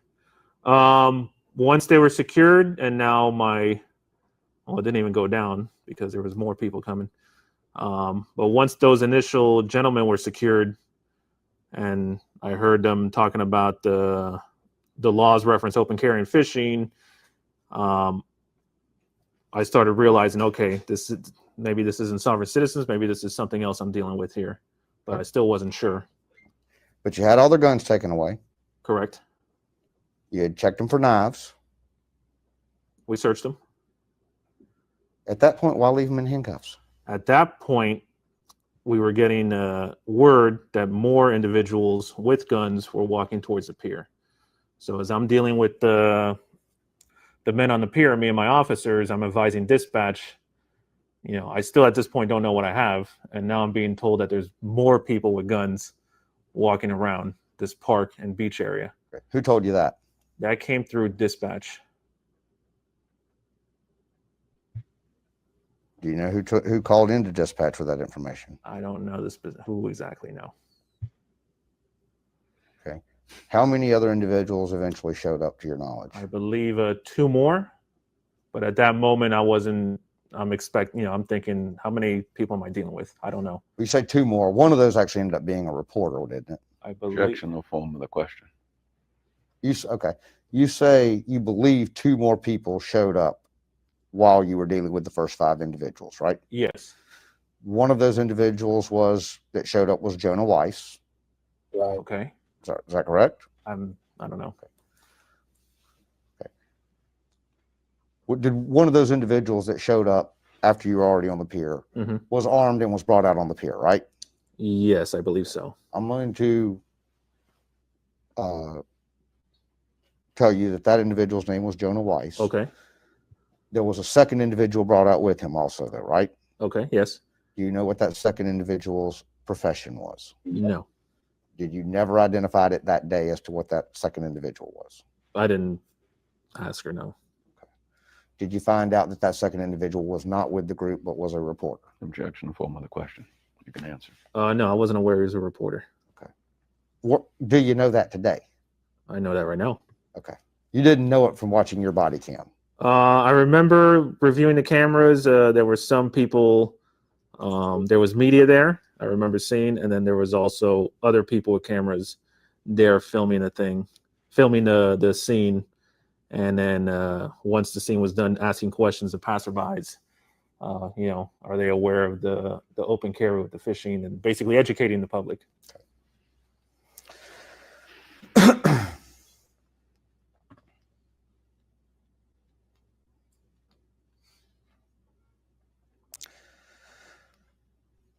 Are you aware in the state of Florida it is a crime to interfere with lawful taking of game or fish? Excuse me, will you read that question back to me? Yeah, if you could repeat it. Are you aware that in the state of Florida it is unlawful to interfere with the lawful taking of game or fish? Objection in the form of the question. I'm not too familiar with those laws. So you don't know, for example, if it's a crime to harass a fisherman? Objection in the form of the question. Yes. Like as law enforcement, or just as a general proposition that it's a crime to harass or interfere with a person's fishing? I'm not aware of the form of the question. I'm not aware of the specifics. What the statute basically states. I'm not, okay. Not familiar with those statutes.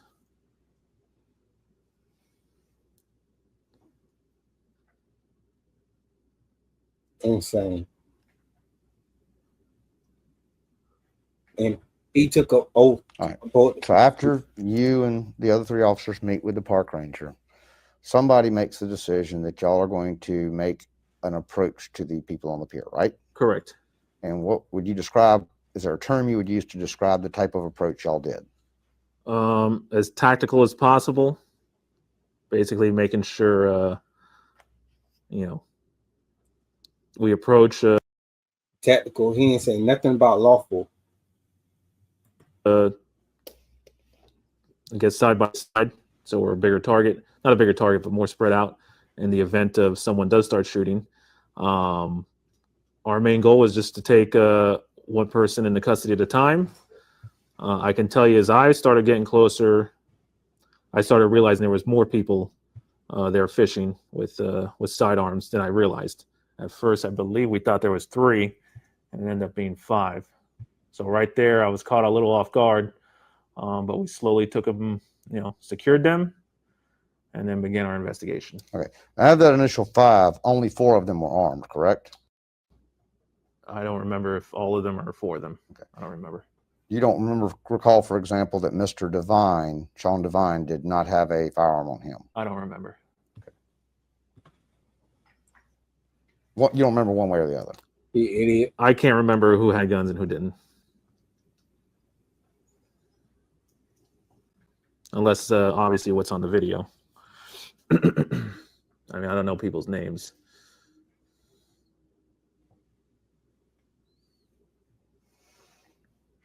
Did you actually physically handcuff anybody?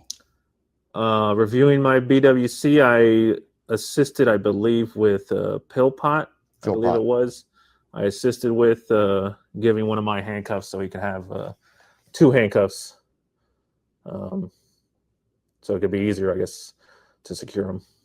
He's a big boy. Yes.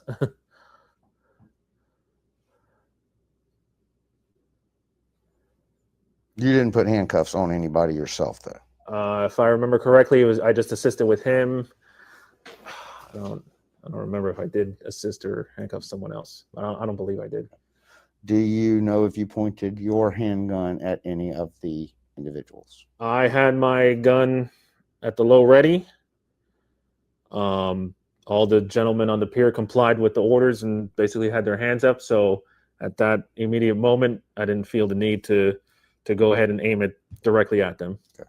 But the other 3 officers did all point their firearms directly at the individuals, didn't they? After reviewing the cameras, yeah. Yes. So you were the only officer of the initial 4 responding who kept your gun at low ready? Correct. And part of that was because the other 3 officers were somewhat in your line of fire to the citizens, right? They were more of going to be the engaging. So realistically, if something was going to happen, I would have been the cover person. I would have been able to react best to, worst case scenario. Right. So you were providing essentially cover for the other 3 officers. Correct. That was your role at that point. At that point, which was moving very quickly. Once I realized I had more subjects than I thought.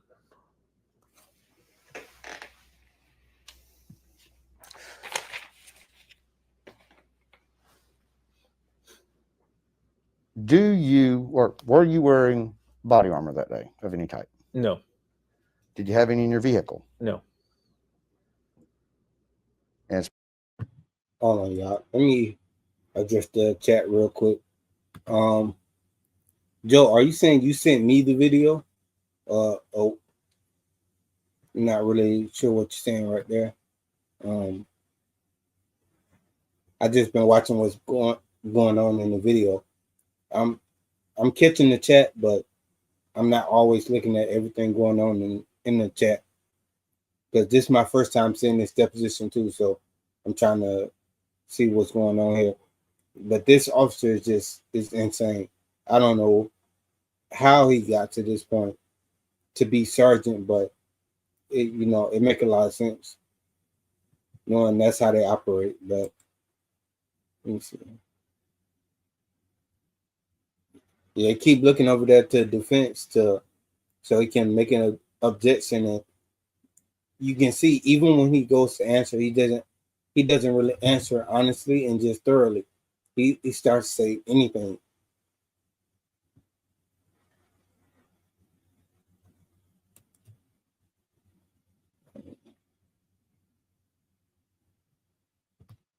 Yeah, man, this is crazy.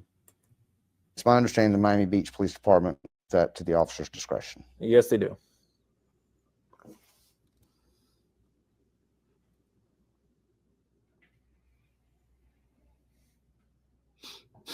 Right. Did you know if you had a patrol rifle in your vehicle that day?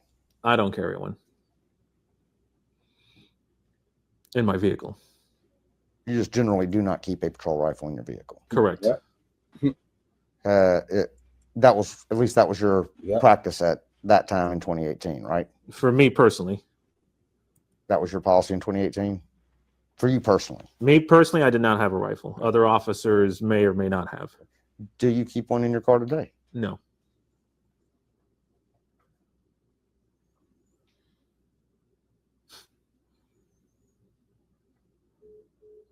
I think Rob just dropped. Off the record. Yeah. Off the record at 2:44 p.m. We're back on the video record at 2:45 p.m. Sergeant Bolduc, whose decision was it to approach these individuals in this tactical formation? Before, to the best of my recollection, we talked about how we're going to approach these gentlemen before we got on the pier, and we all came to the agreement. We're going to approach tactically with our weapons drawn, safely securing each one, and then once they're secure, started the investigation, figuring out what's going on, why are these guys here, see if everything checks out. At the time you walked onto that pier, had you been given any information by any person that these individuals had made an aggressive move towards anybody? No. At the time you walked onto that pier, had you been given any information by any person that these people were in the act of committing a criminal offense? No. Other than open carry. Okay. Which you now know wasn't even a crime. Correct. Objection in the form of the question. With the exception. Take a breath in between, so let us object. With the exception of the fishing or hunting.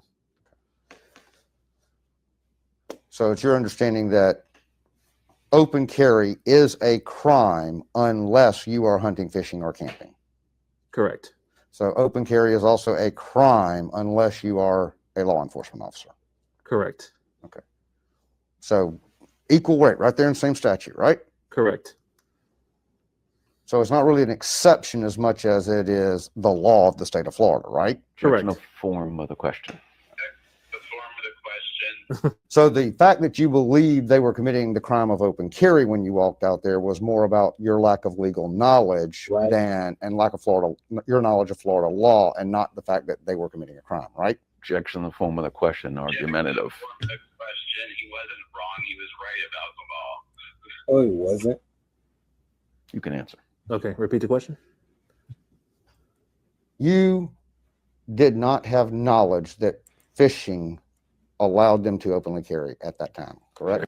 He was obviously wrong. And the fact that his lawyer tried to go around that and say he wasn't, it's insane what's going on right now. I can't believe that he know that this cop is in trouble and he's trying to save him right now. And it's absolutely ridiculous. He was in fact wrong, and he know he was wrong. He already said it. Objection in the form of the question. At that time, my top priority was officer safety and safety of the public. Not the question I asked, sir. Madam Court Reporter, can you read the question back? Yes, Question: you did not have knowledge that fishing allowed them to openly carry at that time. I'm going to object to this entire series of questions. So he's going to object the questions. And all he asking him is, was he wrong about it? Which, honestly, that's true. He was wrong, and he know he was wrong. He said he was wrong. And the thing is saying you made the arrest because you didn't know the law. Is that correct? Yes, pretty much. But he won't say yes, I made the arrest because I didn't know the law. Simply fishing under the statute does not vitiate the crime of open carry. There are numerous other elements. Mr. Rosenwald, that is, number one, a speaking objection, which we know how Mr. Switkus feels about that. And number two, your legal opinion is not my concern right now about what the law does or doesn't say. I'm asking the officer a question. Exactly. And that tell you right there. I'm glad this lawyer is finally standing up and saying something about that, because that's crazy. It's like his attorney is answering the question for him, which is insane. In the deposition, the attorney shouldn't be saying anything. The only thing that he possibly can do is object to the question. He can't say his opinion or his thought process of what's going on or whether it's illegal or not. That's not for him to do. He is supposed to only object to the question. He's not supposed to answer the question for the cop. It's insane what's going on right here. Really, this is terrible, honestly. And it says a lot about the system. It says a lot about this cop. And it says a lot about the lawyer who is defending this cop. What my concern is that you keep representing to him what a Florida statute says, and you're telling him something that's not true. So if you want to keep misquoting the law, you go ahead. But I'm going to make. If he said if you're gonna keep misquoting the law, go ahead. Well, if he should have go ahead, he shouldn't have never started. He should have never started talking against it because he knows it's not right. An objection to it. Okay. So, officer, That's it.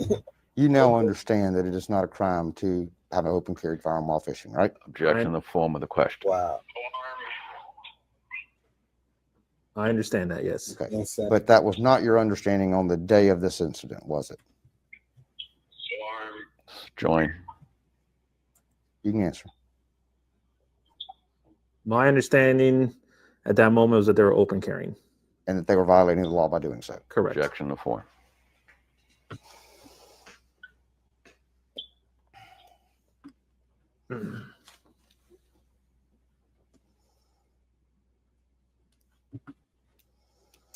And the fact is, back up. What is your understanding of Miami Beach Police Department's policy regarding when you should draw your weapon and point it at another human being? When there's a threat level there. Okay.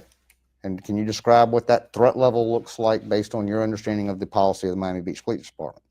If there's a threat level where you're making an interaction with someone who's known or possibly carrying a weapon. Okay. A threat to the officer or the public.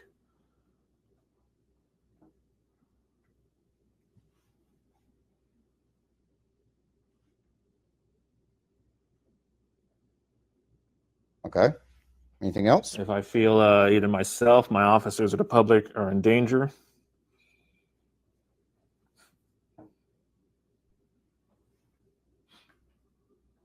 Do you need all three of those, or just one of them's good enough to draw and point your weapon at somebody? I feel pretty comfortable with one of them. Okay. So is it your understanding then the mere fact that somebody is known to be or is possibly carrying a weapon, that authorizes you to draw and point your firearm at that person? Objection in the form of the question. That you can answer. In my training experience, if I know there's a weapon in play in an investigation, I'm going to use everything to my tactical advantage to first secure that weapon before I continue my investigation. So is it your understanding that policy and your training dictate that you disarm any person with a firearm who you encounter? Objection in the form of the question. If I'm conducting an investigation. So if you see an individual who is carrying a firearm, is that enough for you to conduct an investigation right then? Objection in the form of the question. If I see an individual carrying a firearm, they're already violating the open carry. Well, what if it's concealed and you see the bulge? Objection in the form of the question. If it's concealed, depending on the situation, we may approach. I'd have to see, there have to be a situation. Okay. Obviously, if it's concealed and it just pops out, that's different than someone who's openly carrying. All right. So is it your understanding then that any person open carrying, you are then allowed to go up to them and detain them? Objection to the form of the question. Counsel, you kind of danced around this for the last half hour, but go ahead. We will investigate it. You will investigate any person who is openly carrying a firearm? I would, yes. Okay. And does investigate mean you will detain that person? Yes, we may detain them. And if you detain them, you are absolutely positively going to disarm them, aren't you? Yes. No exceptions? No exceptions. For the time being. Okay. Once you discover that they are not committing a crime and have that firearm where they are lawfully,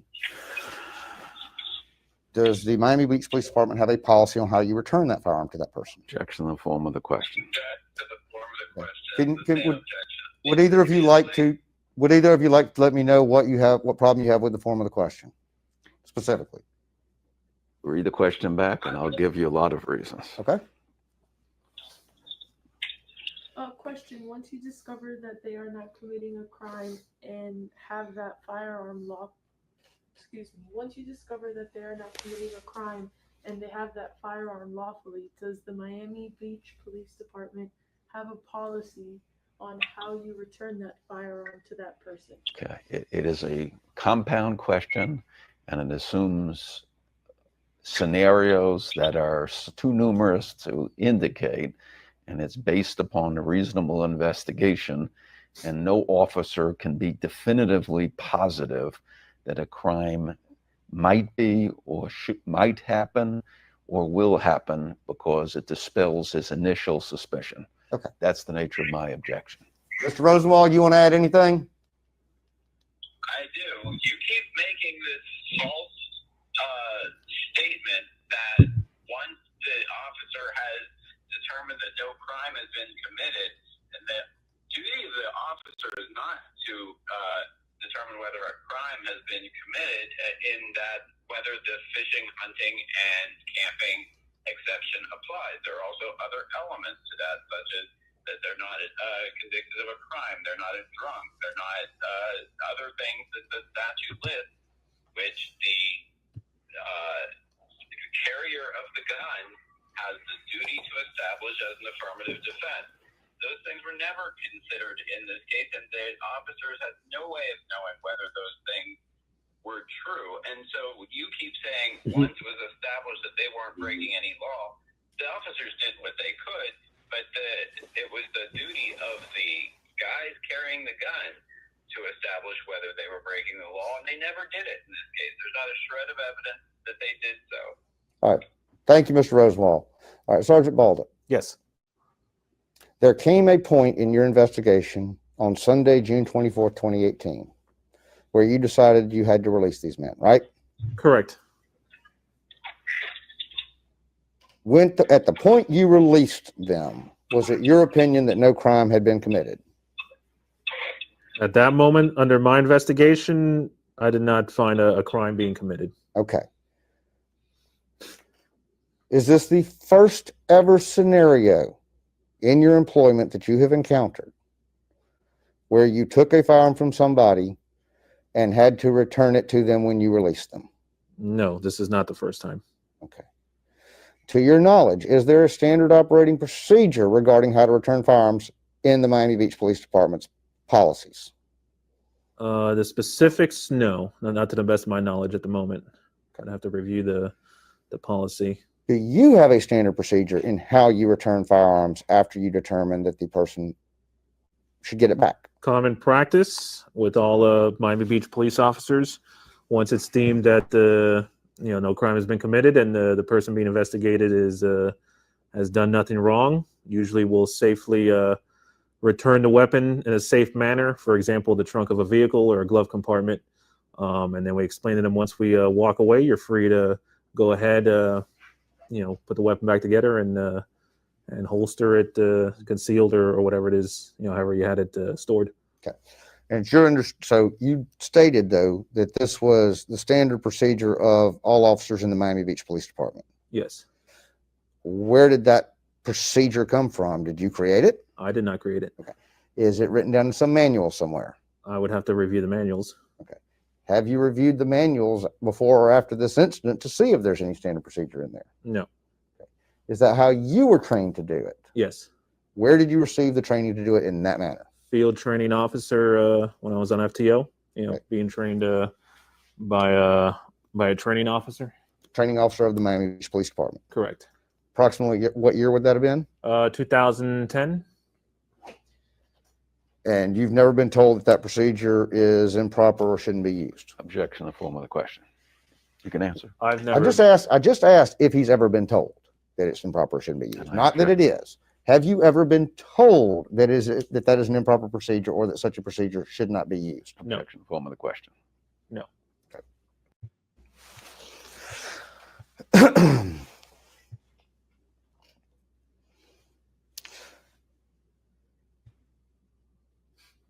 So it's your standard policy and procedure to leave that person unarmed and defenseless while you depart the scene. Objection, form of the question, argumentative. I said, it is your policy or procedure of how you do it to leave people unable to utilize their firearm until you have left the scene. They're unable to utilize their firearm until we leave, correct? Okay. For our safety. Okay. For your safety. Yes. What about for their safety? Once we leave, they can get their gun. Well, what about their safety between you leaving and them getting it back loaded? Does that not matter? Objection, form of the question, argumentative. You can answer. Yes, it does matter. It does. Yeah, that's a yes, it does. I would say yeah. Okay. Safety always matters. Right. Is your safety more important than a citizen's safety? My safety?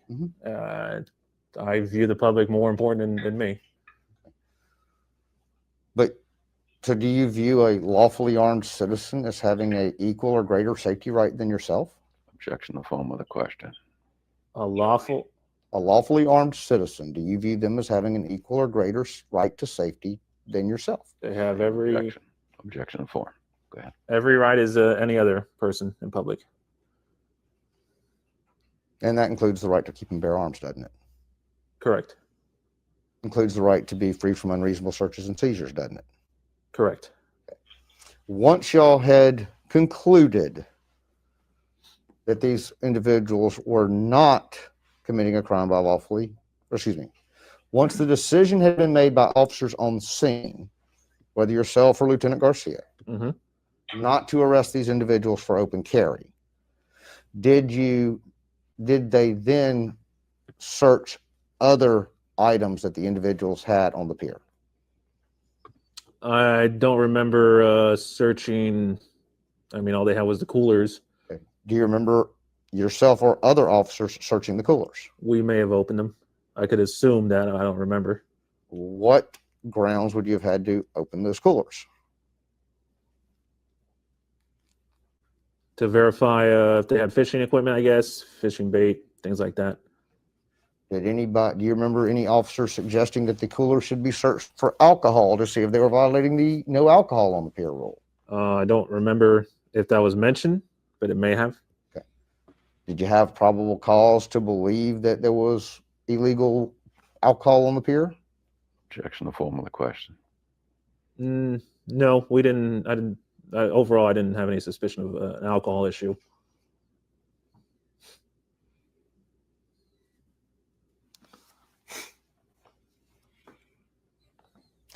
At any point were you given any information that these men had taken any affirmative action or demonstrated any behavior indicating they were a threat other than the fact that they possessed firearms? Objection, the form of the question.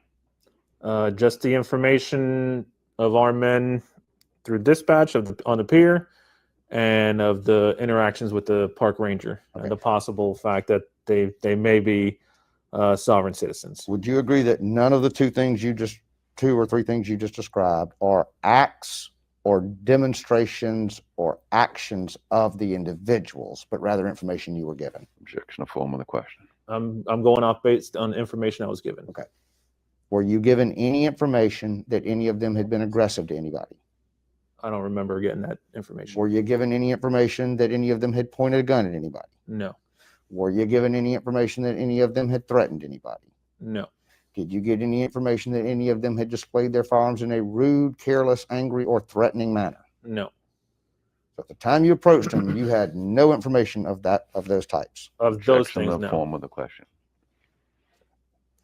And throughout your entire investigation, you never obtained any information, intelligence, or report that these men had engaged in any rude, threatening, or aggressive manner towards any person, did you? At the conclusion of the investigation, no, we didn't find any of that.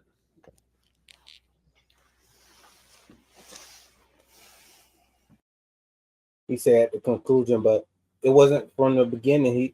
He never got that.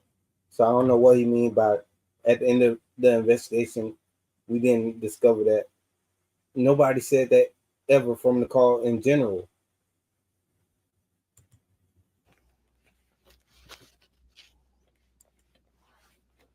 Who made the decision to close the pier down at the end of the event? Who made the decision to close the pier down at the end of the incident? Lieutenant Garcia did. That's all. And was that to make sure that those men had to leave? Objection, the form of the question. I can't answer for Lieutenant Garcia. If the pier had remained open, if the pier had remained open that day, did you have any grounds to make the men leave once y'all's investigation was concluded? No. And actually, we even advised them that if they wish to continue fishing on the rocks there, they were allowed to. Okay. But you weren't going to let them continue fishing on the pier? Lieutenant Garcia made that decision. Do you know why? I can assume because we would begin. I want you to guess, but if you know, you can answer. But I don't want you guessing. Okay, I'll let him answer that then. So did Lieutenant Garcia ever advise you or tell you why he was closing the pier down? I don't remember having that conversation, or I can't remember if we did the exacts on that conversation. Is that possibly one of the conversations you had when you turned your body cam off to talk to him? It's possible. In the form of the question. It's possible. Okay. Do you remember any specifics about any conversations you had that day with other officers when you were turning your body cam on and off? To the best of my knowledge, we were just... Okay, you can answer that question yes or no, but there's a specific provision of testifying about police tactics that we're not going to go into today. Okay. So if you remember a specific that is not divulging police tactics, you can answer the question. This answer can be yes or no. Yes. You do remember that you had those discussions? I remember turning off the camera and having discussions about the investigation. Okay. Were some of those discussions about tactics, police tactics? No. Okay, so none of the discussions you had when you turned off the cameras were about police tactics? I believe not. Okay. Do you remember what the conversations were about in any of the 17 different times you turned off the camera? Most likely updating the lieutenant on the records checks of the individuals, just getting updated on what they came back. Most likely making sure when the records checks on the guns came back, they were clear, which I think they were. And then I remember him having on the phone with his higher ups on how to basically handle the situation. Did he ever tell you who he was talking to on the phone in terms of higher ups? I don't remember. That was... You don't remember who he told you, or you don't remember if he told you? I knew he was talking to higher ups. I don't remember who. So his job at that moment was talking to them, and my job at that moment was just, supervising the investigation. Okay. Once you had determined that everybody had fishing licenses, mm-hmm. and that everybody was fishing, mm-hmm. and once you had back records checks on each individual, mm-hmm. Interrupt him. Let him ask the whole question, because I'm going to interpose an objection, and if you keep saying, "Oh, we don't know if it's to this question," gotcha. I will start all over, Bob, just to make it easy for you. God bless you.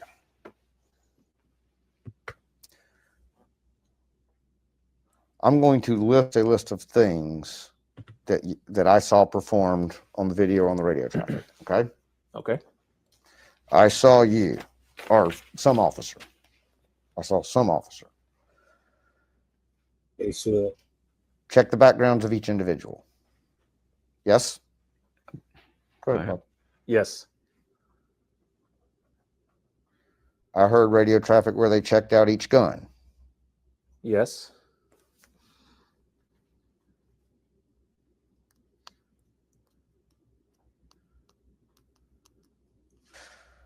I saw y'all investigate whether they had fishing licenses. Yes.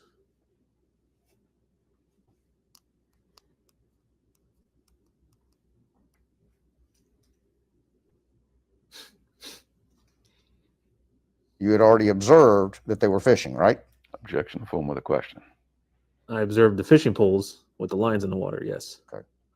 Is there some other definition of fishing you know of? Objection, in form with a question. Argumentative. No, that's not. He asked him, "Are you aware that they were fishing?" And he said they were standing next to the lines. And like, come on, what is fishing? Do you know a different way to fish? I never witnessed anybody holding a rod when we approached.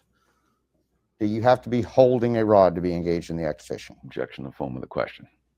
I would have to review the statute. Okay. Do you fish, Officer Ball? Get out of here, man. Can you believe this? He won't just answer the question. Come on. Do you know a different form of fishing? And that's why the lawyer is asking him, do you fish? Have you fished before? Have you seen somebody fishing? Do you hold a reel the whole time you fish? No, obviously not. Hold up. No. You ever been fishing? Yes. Have you held your fishing rod the entire time you were out fishing? No. So can we agree that merely having that, can we agree that you do not have to hold a fishing rod the entire time in order to still be engaged in the act of fishing? Objection, in the form of the question. Yes. Finally. Are you aware of any specific Florida law that says you're only fishing if you're actually holding the pole? I am unaware of no specific law. Did you do any research that day to see if you had to be holding a fishing pole to actually be counted as engaged in the act of fishing? Objection, in the form of the question. Do y'all believe this? I remember probably after the incident reviewing the statute. Did you find any such requirement in the Holding? statute that you had to be holding the rod at all times in order to be fishing? I don't recall that you had to be holding it the whole time. It don't make sense. You don't recall whether you found that information or you didn't find anything? In the act of fishing and hunting or going to and from your vehicle. Do you hold the fishing rod the entire time you fishing? That obviously, if somebody was upfront and honest about anything that they're talking about, you would know that you don't hold the fishing rod the entire time you fish. Duh. I remember those verbiages. Okay. So once we discussed checking the person, checking the gun, checking the fishing license. Mm-hmm. Once you had all three pieces of that information back, why did you still need to detain him at that point? Objection, form of the question. Checking the backgrounds check on the 6 men or 7, I don't remember the exact number, and the firearms. So they're doing a background check of all these people for no crime. You gotta remember that no crime has been committed. So, and they're doing a background check for nothing. A violation of the 4th Amendment. And the fact that they don't know that is crazy. And this is why when they ask you for your name or anything like that, you don't have to reveal that information to them, because all they're gonna do is they're gonna run your name and do all this for no reason. Took a little bit of time with the records channel. Okay. While that was going on, Lieutenant Garcia was talking with higher ups. Yeah. I can't say what they were talking about, but I also had to wait on his orders on what to do with these men.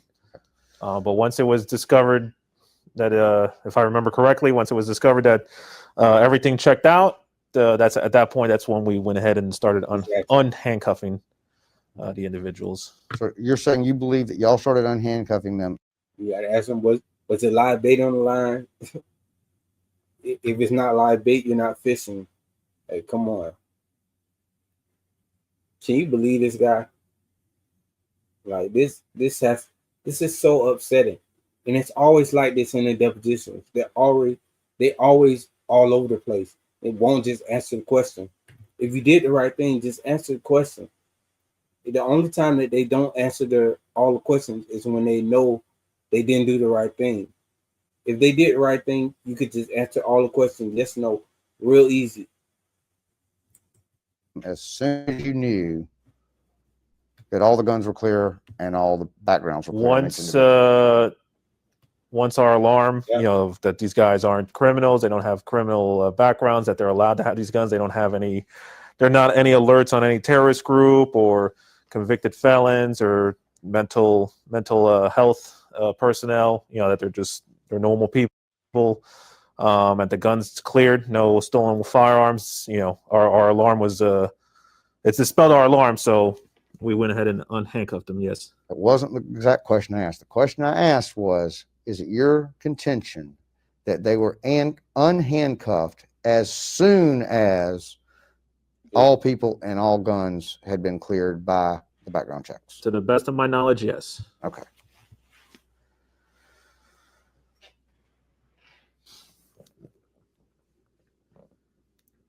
All right. And do you have any idea at what time point, how many minutes into the incident it was before each of the individuals' backgrounds had come back clear? I'm gonna assume it was right before we unhandcuffed them, and then after reviewing the camera yesterday, between the time we approached them on the pier to the time we started unhandcuffing them was roughly about an hour and a half, I would say. I said an hour and 18 minutes. I think that might even be closer for you. What's that? An hour and 18 minutes? Possibly. So we'll say an hour and 18 to an hour and a half. We could say that. Okay. So does it take an hour and a quarter to get background checks run on 6 people? I'm not a records the dispatcher, so sometimes it's quicker, sometimes it's longer. But are you saying that you think that morning it took all of that time just to get back hey, this person's not a felon, this person's not prohibited from owning firearms? We would have form of the question. We would have to review the records channel transmissions, but to the best of my knowledge, that's how long it took. Have you ever encountered an individual before with a concealed carry license issued by the state of Florida? Yes. Have you ever found a stolen firearm in the possession of a person with a concealed carry license? Have you ever found a person in possession of a stolen firearm who also had a Florida concealed carry license? I don't believe I have, but I can't say for certain. Okay.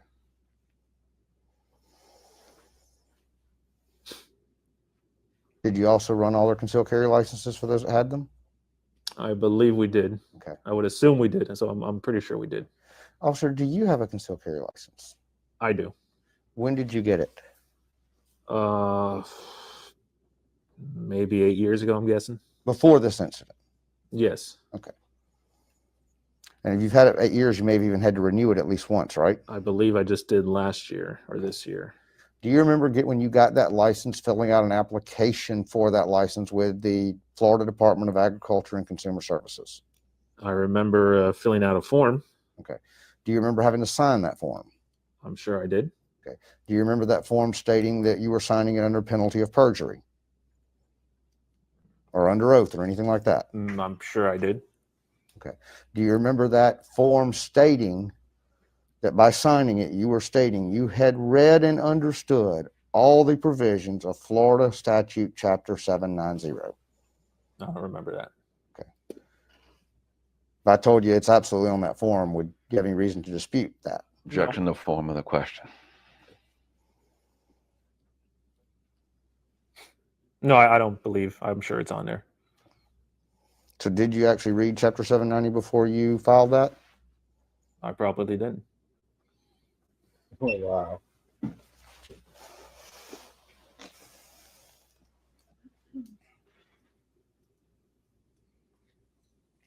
Was there any reason to close the pier that day other than to make sure those people were not allowed to stay on that pier? Objection to form of the question. I didn't make that decision, so I can't didn't ask whether you made the decision. I understand you didn't, Officer Sergeant Bolduc. Yep. I'm asking, to your knowledge, was there any reason that pier needed to be closed other than to make sure those individuals did not stay on that pier with those firearms? Objection to form of the question. I could assume we closed it to avoid future calls of people calling. But you don't know of any specific reason it needed to be closed other than to get those people. Let me rephrase. I'll rephrase it. Do you have no idea why the pier was closed other than the orders of Lieutenant Garcia? I can speculate. Let's say. I'm not going to ask you to speculate because Mr. Switkus would want to jump across the table at me. No, I don't have the reasoning. Okay. As you sit here today thinking back, was it necessary to close the pier at that point for public safety? Objection to form of the question. It wasn't my decision. I don't know if I would have made that same decision or not. Well, tell me this. Looking back on it, do you think it was the right decision? Objection to form of the question. I don't know. You don't have an opinion or anything regarding Lieutenant Garcia's decision to close the pier? Lieutenant Garcia gave an order, and I follow it. Is that?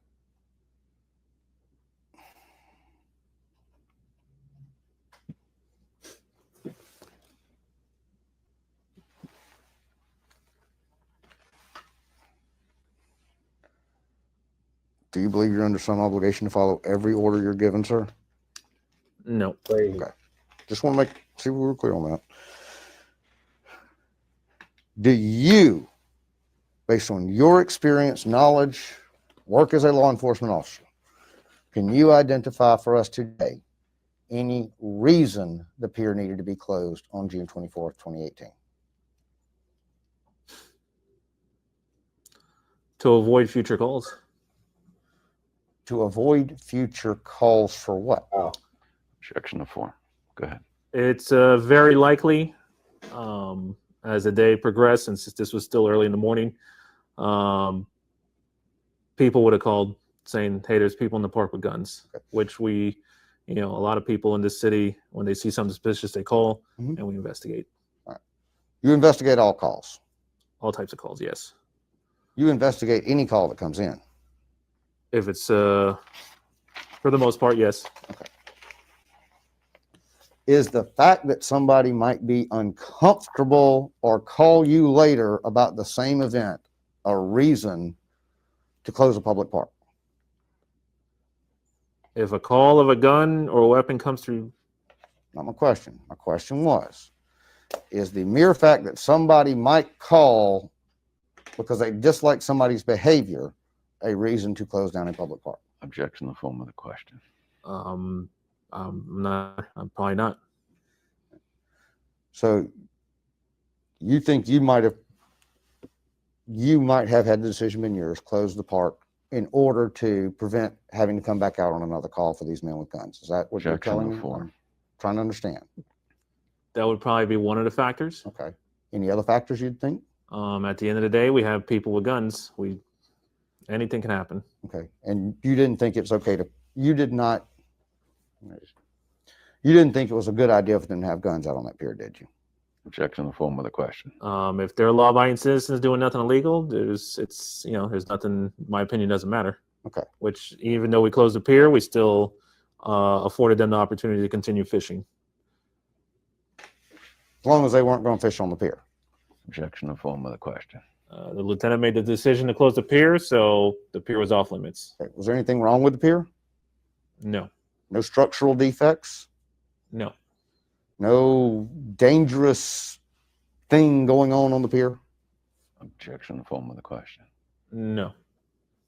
There was no reason for the pier to be closed other than to make sure that those 6 individuals were not on the pier with guns, was there? Objection to the form of the question, argumentative. Was there any reason other than making sure those 6 individuals were not on that pier with guns to close the pier down? Objection to the form of the question. Like I said, I could assume. I didn't ask you to assume. I asked you if you knew of any reason to close that pier down other than to get those 6 people off that pier. Objection to the form of the question. No, I guess. Okay.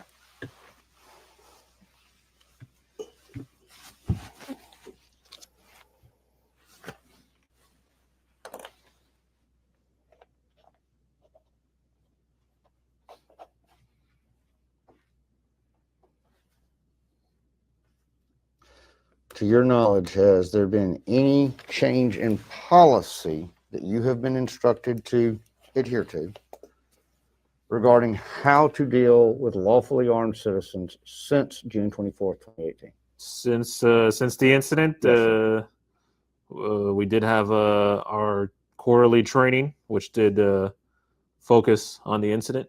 Okay. And what were you told in that quarterly training?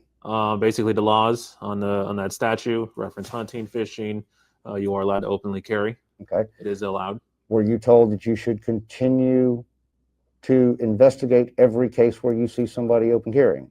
Objection, form of the question. You were either told to continue investigating every one of those cases, or you were told not to continue. What were you told? Objection, form of the question. If an officer sees something suspicious, or if we get a call, we'll investigate it. Okay. And so you were told that if an officer sees something suspicious, or y'all get a call, you will investigate. Yes. And based on your prior testimony, if you're investigating a person with a gun, you're going to take it away from them, right? Correct. Okay. For the time being, until the investigation's over. Have you received any training or instruction about whether you have to have a reasonable suspicion that they are a felon prior to detaining them to conduct a background check? Objection, the form of the question. It's kind of hard to tell if anybody's a felon unless they're a known felon by someone. I won't know that until a records check. So does that authorize you to stop and detain any person you see with a gun so that you can make that determination? If they're open carrying without a fishing pole, yeah. Okay. What if they're open carrying with a fishing pole? It have to be have to see the circumstances. Are they fishing? Or are they walking down Lincoln Road with a fishing pole? Two different scenarios. So if you saw a person on South Point Pier today with a fishing pole, openly carrying, would you walk up and ask them for ID? I may confront them and be like, "Hey, how you doing?" Just to investigate a little. Okay. You wouldn't walk out there with a gun, though, would you?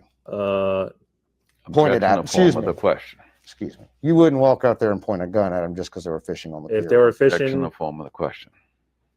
If they were fishing, I had no reason to believe they were a sovereign citizen or anybody else, but just a normal person fishing. My suspicion level is a lot lower than it was on that day. Yeah. Second Amendment violation. Can we agree that pointing a gun at somebody without a legal basis for doing so is called an armed assault or an aggravated assault? We could agree to that. Okay. Can we agree that? Did he object to that? I think he did. He Did you object, objected. Rob? I did. Okay. Can we agree that unconsented touching of another person is, without legal justification, is the crime of battery? Yes. Can we agree that detaining somebody against their will without a legal basis for doing so is false imprisonment? Yes. Okay.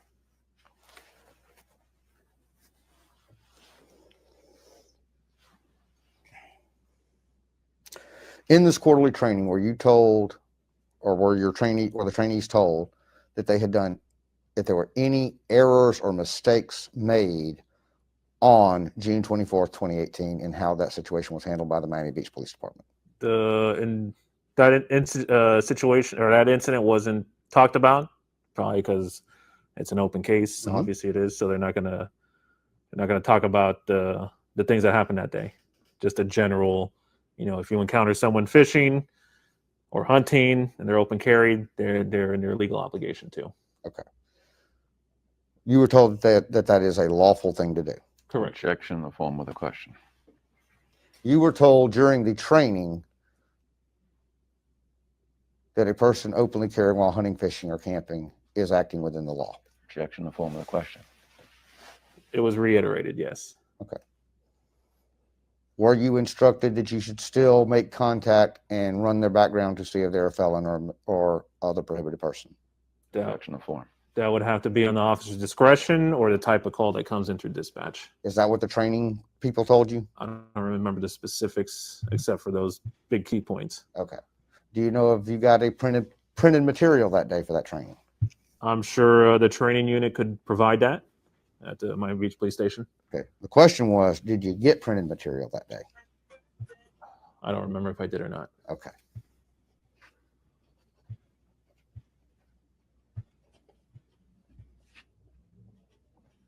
Have you been told by any supervising officer that you did anything wrong during that incident on June 24th, 2018?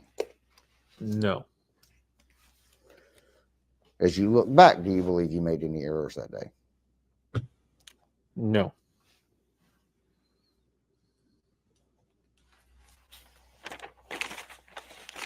Did you make any notes regarding any of these conversations you had with these other officers in between the various times you were turning the video off? No. Did you make any written notes that day? No.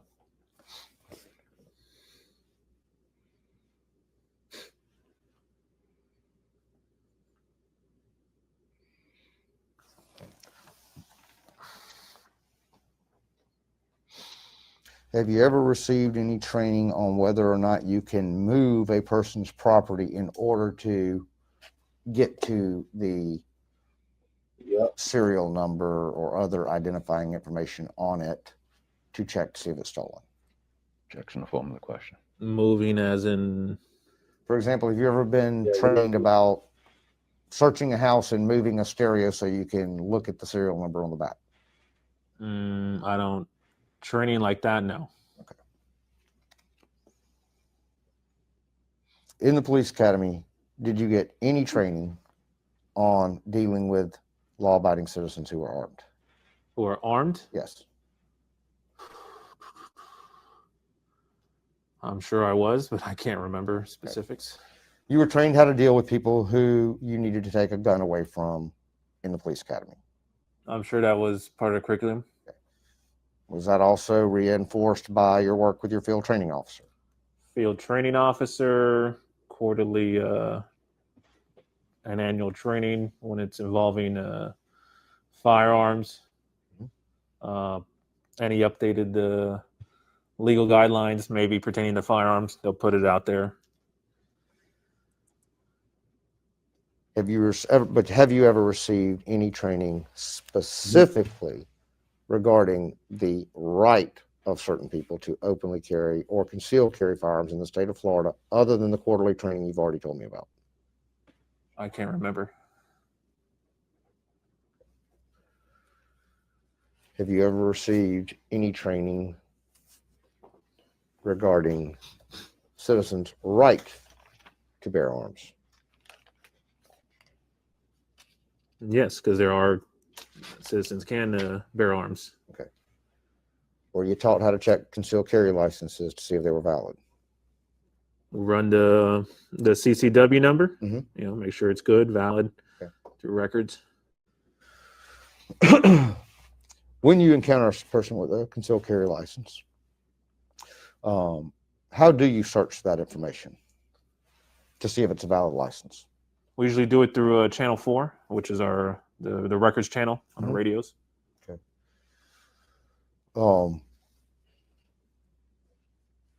And they check with somebody and let you know, yeah, it's a valid license. They do what they do, and they tell us, yes, it's good or it's not valid or whatever. So you tell them this is a license number, they come back a few minutes later or however much later and let you know license is valid. Yes. Okay. But even if a person has a valid concealed carry license and all we're dealing with is a speeding ticket, you're still going to completely empty any magazines, right? It depends on the situation. Okay, so it's not a standard policy to empty every round out of a magazine when you have to take a gun for your safety. I don't believe it is. I mean, I don't know. I'd have to review it. Is it your policy to, and go with the most mundane thing I can think of in the world, yet I know they can be dangerous. Pull over somebody for speeding. They're very polite, cordial with you, no aggression, no talking back. Do you normally ask them if they have any firearms in the car? I usually, and I train officers too, and that's usually that's one of the questions you ask in the initial, license, registration, insurance. Are there any weapons in the vehicle? Okay. And if they say yes, there's a firearm in the vehicle, do you have a standard thing that you do? Usually, we'll just keep your hands where we can see them. That's why if they ask you if it's a gun in the car, there's no reason to tell them. Really, I don't think you're obligated to to tell them, actually. You know, I don't think it's a loss and you have to reveal that. You know, so, and as soon as you say, yes, there's a weapon in the car, you have now caused them to escalate the situation. Now they're going to escalate. Once they know it's a weapon in the car, now they're going to escalate. Now they want to pull you out the car and search the car, when you should have just said no, honestly. If there's no reason for them to search the car, why would you tell them that's a weapon in the car? Request for a backup option if one's not already arrival. We'll ask them, okay, you know, where is it? It's in my glove. It's in my holster. You know, I got it on my side here. No problem. You know, safely come out or safely go through the glove. Once the gun's secured, okay, now we can continue on with the investigation. So your standard procedure, even for a traffic accident where they notify you the gun's there, is you're going to get them out of the car and get that gun away from them. Our priority is to make. Yes, they're going to do that. If you tell them you got a gun, they're going to try to get that gun away from you. Whether they were getting ready to arrest you or not. All they know, as soon as you say yes, it's gun in the car, in their mind, is to get the gun away from you for officer safety. Because they want to be safer in case they have to shoot you. They don't want you to be able to defend yourself. And that's the only reason, honestly. And to me, it's crazier to tell them that you have a weapon than not tell them, because all they need is your license and registration. That's all. They don't need to know you have a gun or not. And as soon as you tell them they do, that's in their mouth. They switch modes to, we gotta get this gun away from them, and now they're gonna run it. Now they're gonna run you for whatever information, and it's insane. And my thing is, if I have a weapon in the car, I would never tell them, because there's no reason to. It's safe. So yes. They want the scene safe for them, not you. They want the scene safe for them. Because you believe that taking that gun away from them makes the scene safer. For them, yeah. Objection, formally question. All right. You said, if I understood your statement correctly, you always take the gun away from the person, yes, no matter what the circumstances, when you're having to investigate something, even a speeding ticket, right? If I know there's a weapon, whether it's a firearm or a knife, yes. I'm just going to warn you, Florida law separately defines weapon and firearm. So if I say weapon, I mean anything other than a gun. If I say firearm, I only mean firearm. Okay. And that's all I'm worried about today is firearms. So your standard policy to remove a firearm from anybody, no matter what the circumstances, when, and for example, a traffic stop. Objection, formally question. Go ahead, answer. Yes. Okay. And is it your policy that they're not going to have that gun back loaded until after you have departed the scene? Yep. Correct. After we cleared, make sure everything checks out. There's nothing, no felony or wanted person or something with a firearm or anything like that. Stolen firearm.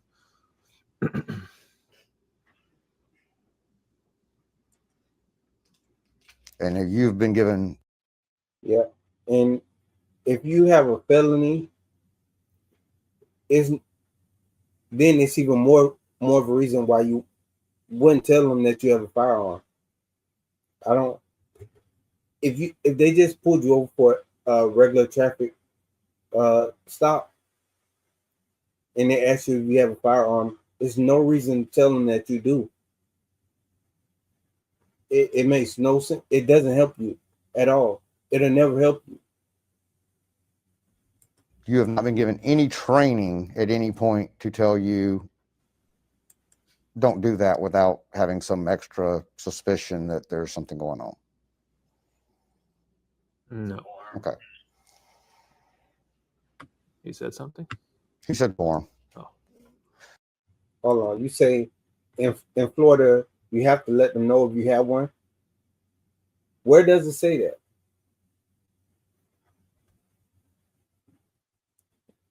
Pull up that statute or that. Pull that up and post it in the chat where it says that you have to let them know that you have a firearm. And that doesn't make any sense, because it's been plenty of times where they pulled me over and I didn't tell them if I had one or not, even if I did. And there's no reason, and it's just going to be a normal traffic stop. As soon as you tell them you have a firearm, you have made the situation more hostile for them. They're going to be more hostile with you. So, Twisted T, I need you to look that up and post it in the chat of where it tells you that you have to do that. Because I took the class for concealed carry, and even in that class they didn't say you have to say that you have a weapon, or you have to say that you have a firearm if they pull you over. Even in the class they don't say that. So I need to know where you found that at, that they tell you that. She's trying to get him down. We're doing the best we can with the situation. Right.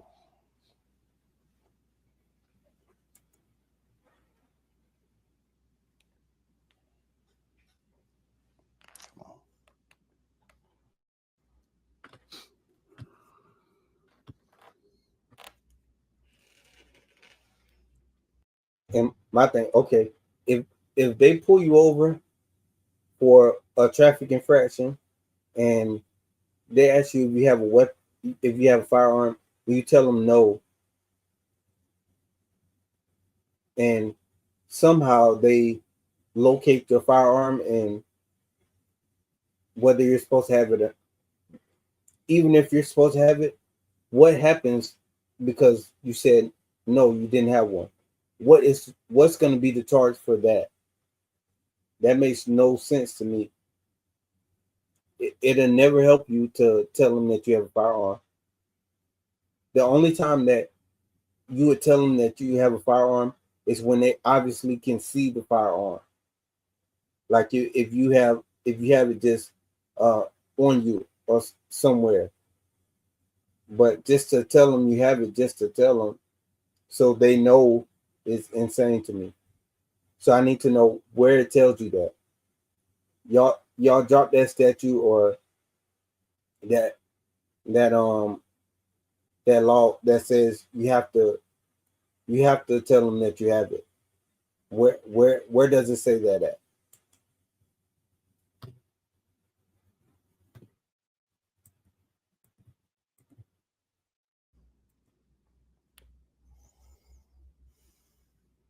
Right. It makes no sense. Why would you tell them?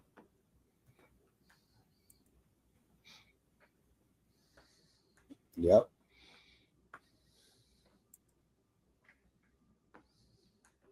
Exactly.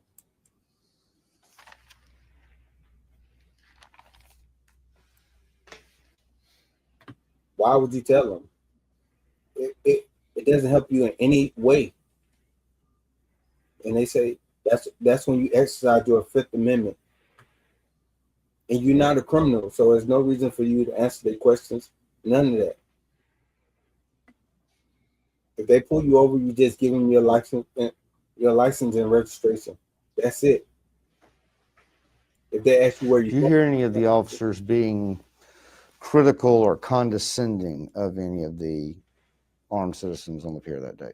No. You didn't hear any officers commenting or joking at people who were complaining that their cuffs were too tight? I don't recall that, no. You don't remember any officer saying, well, you got what it was you wanted being out here? Objection or anything like that? Yeah, so when they ask you any question, you can just say, I don't answer questions. And that's really what we're supposed to say.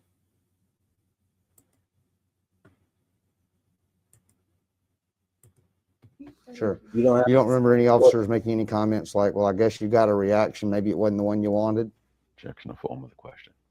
I don't specifically remember that. You didn't overhear that on any of the body cam footage If you I watched? review the body cam footage and I hear it, then it was said. But at this moment, I don't recall.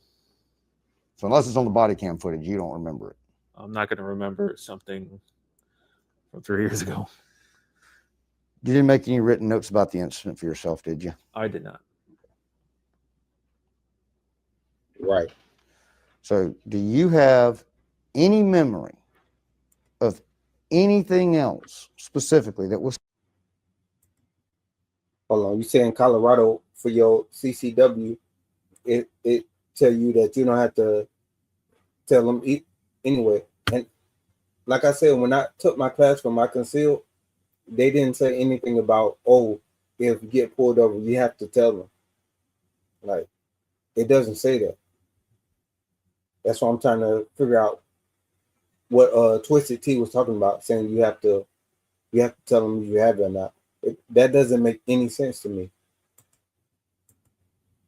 Said during the times your body that you said during the times your body cam was off. The form of the question. The specifics, no. Okay. Do you remember the specifics of anybody else said to you while your body cam was off? No. So we need to rely on your body cam and nothing else in terms of recollection, because you have no independent memory, right? As far as form of the question. As far as exact verbiage, yes. Okay.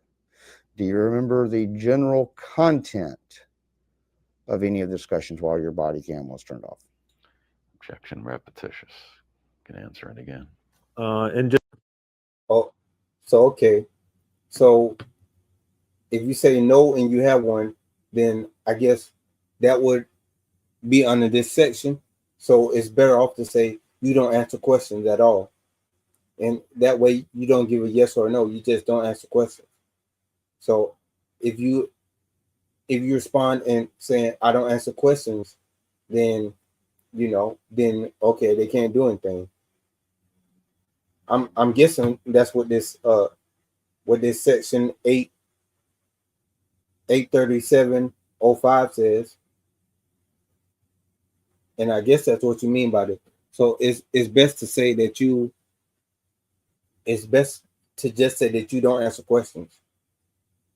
And there's no reason you should. You just give them your license and registration, and that's it. From that point on. just the general investigations is probably what was discussed while the camera was off.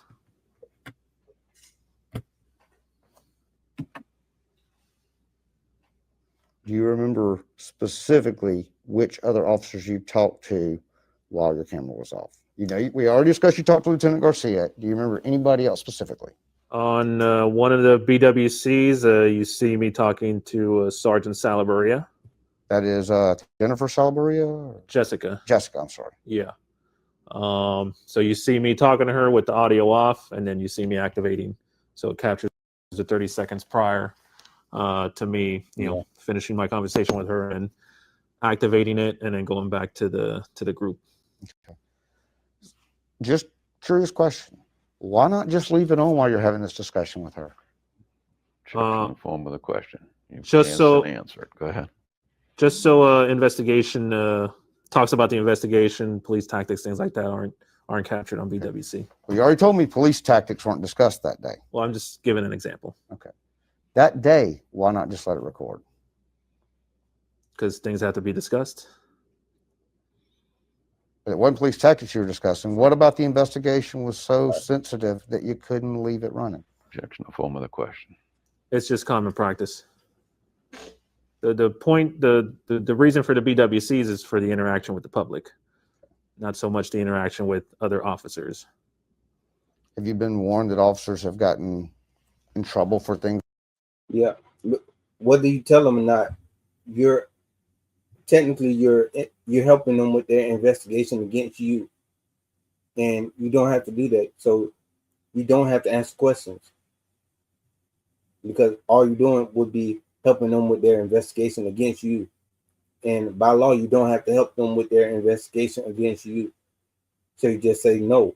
you don't ask questions. You don't tell them yes or no if you have it or not. You just say you don't ask questions. And they're going to keep asking you questions, but you just keep saying that over and over again.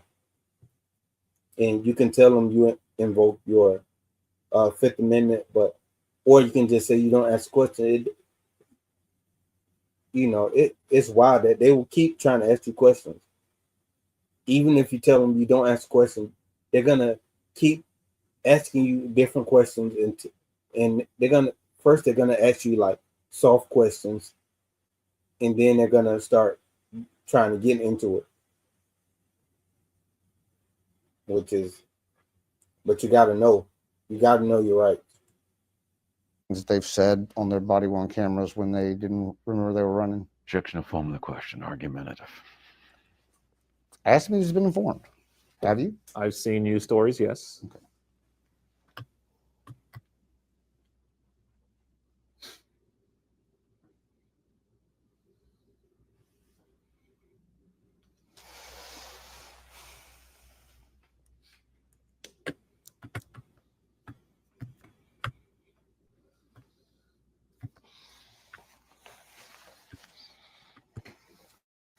Did you specifically see a sign that day that prohibited firearms on the pier? I did, yes. Okay. Did you take a picture of it? Yeah. I don't remember if I did. Okay. Did you order or instruct any other officer to take a picture of that sign? I don't remember. Do you remember if it was a sign that appeared to have been put up by the city of Miami Beach? Yes. That's who it appeared to be put up by, was City of Miami Beach? It's a city pier, so I'm assuming it was a city sign. Okay. Did that sign say no firearms on it? The sign had multiple rules, Mm-hmm. one of them being no firearms. Okay.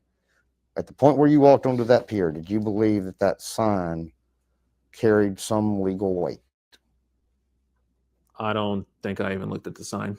That wasn't my priority at the moment. When you walked out there? You mean, you're saying you didn't look at the sign when you first went out on the pier? That was the least of my worries at that moment. Okay. Did you look at the sign later that day? Yes. Did you actually discuss that sign's existence with any other officer that day? I may have. Okay. And did knowing that that sign was out there lead you at some point to believe that they weren't allowed to have guns on the pier, period, because of that sign? It brought up questions. Okay. How did you resolve that question? I didn't resolve anything. It was just the question that was brought up is this sign, what is this sign? Does this sign hold any weight? Does the city have any superseding authority? Okay. You know, those are just questions that were asked, but. Okay. Did you get any answers to any of those questions that day? That day, I believe not. I think as time went on, and obviously when the training came in, then it was realized that, okay, the city can't supersede the state or the government, the federal government. So you understand as you sit here today that it doesn't matter what that sign says, people are allowed to have firearms on the pier, right? Objection to form of the question. Today, yes. Okay. But during that day, while the incident was still going on, it was a question in your mind as to whether or not people could have guns on the pier because there was a sign there, right? Objection to form of the question. It did bring up that question. And you weren't able to resolve it that day? I didn't have an answer. Okay. Do you know if Lieutenant Garcia gave you an answer that day on that issue? Don't remember. Do you know if anybody else gave you an answer that day on that issue? That day, no. I cannot recall.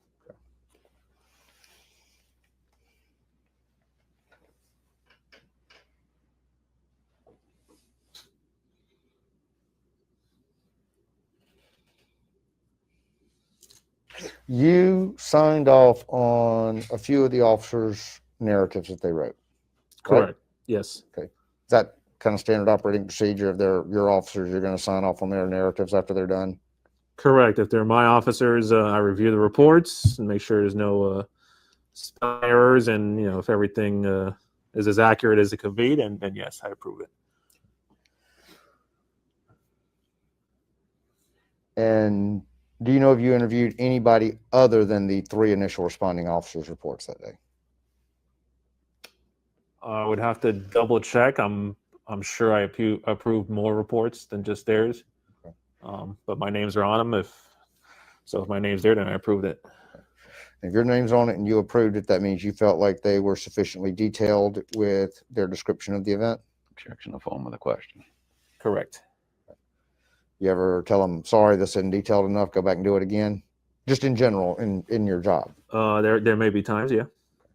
Do you remember if you did that with any of the reports that were about this incident? I don't believe I rejected. I think there's a way to find out through the records department or something, but I don't know. I don't recall rejecting reports. Okay. Do you remember Lieutenant Garcia making any comments to anybody that we really need to get this right when we write these reports? Objection to form of the question. I'm sure it was mentioned to, make sure you guys document this as accurately, what happened. Make sure it's documented, Why would he have said that in this case? Does he say that in every case? Yes, sir. That may have been something I may have said, Okay. Why would you, if you said it, why would you have said something like that about this case? Realizing where this case was going to end up. We have the Florida Carry people brought their own reporters there, so I'm already seeing, okay, this is something that's going to continue to I guess we're going to have to deal with this for a while. So we want to make sure everything's on point. You said that the Florida Carry people brought their own reporters to the scene. Yeah, cameramen. Okay. Who told you, or what information do you have to support that statement that they brought cameras or reporters to the scene? They were filming us. Who was filming you? One of the cameramen. Okay. Did that cameraman have press credentials? I don't recall. Yes, we all have it. And they were asking, the public, it's like, which is also on BWC, informing them of the rules, reference open carry and fishing. Did somebody tell you that Florida Carry arranged to have those reporters there? No. Did somebody tell you that Florida Carry arranged to have any cameramen there other than the cameras that were on Mr. Taylor or Mr. Jenkins? No. Okay. It's just an assumption you made. Yes. You don't have any specific information, knowledge, or evidence that Florida Carry arranged for reporters to be there? I don't have any of that evidence, no. Okay.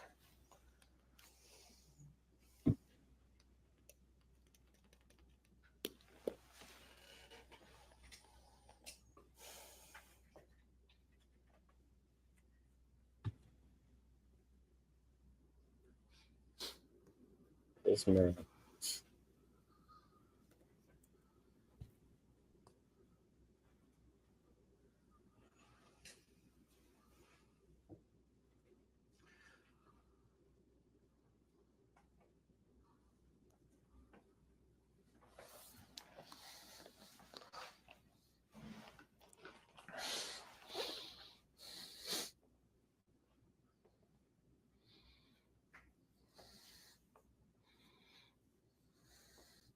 You remember any officer laughing about which of Mr. Taylor's shoulders were messed up?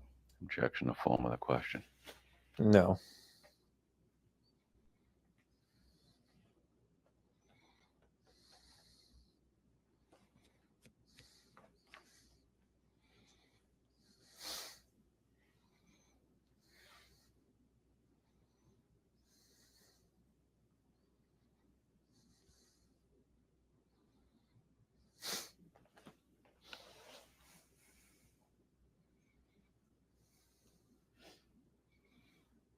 I asked you earlier about photographing. You don't remember specifically Miss Officer Bacelis. Is that how her name's pronounced? Bacelis. She's Lozano now. Okay.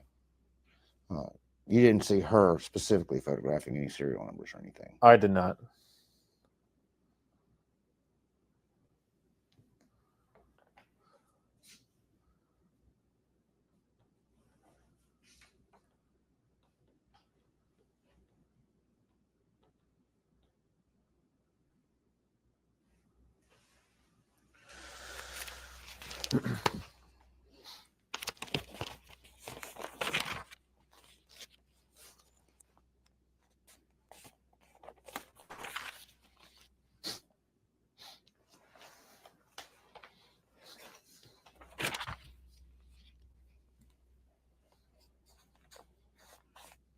Have you ever taken any classes or continuing education or training offered by the Force Science Institute?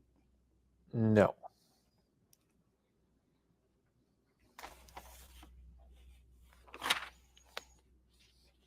Do you remember the park ranger's name? No. Did you ever meet or talk with him after that day about this incident? I don't think so.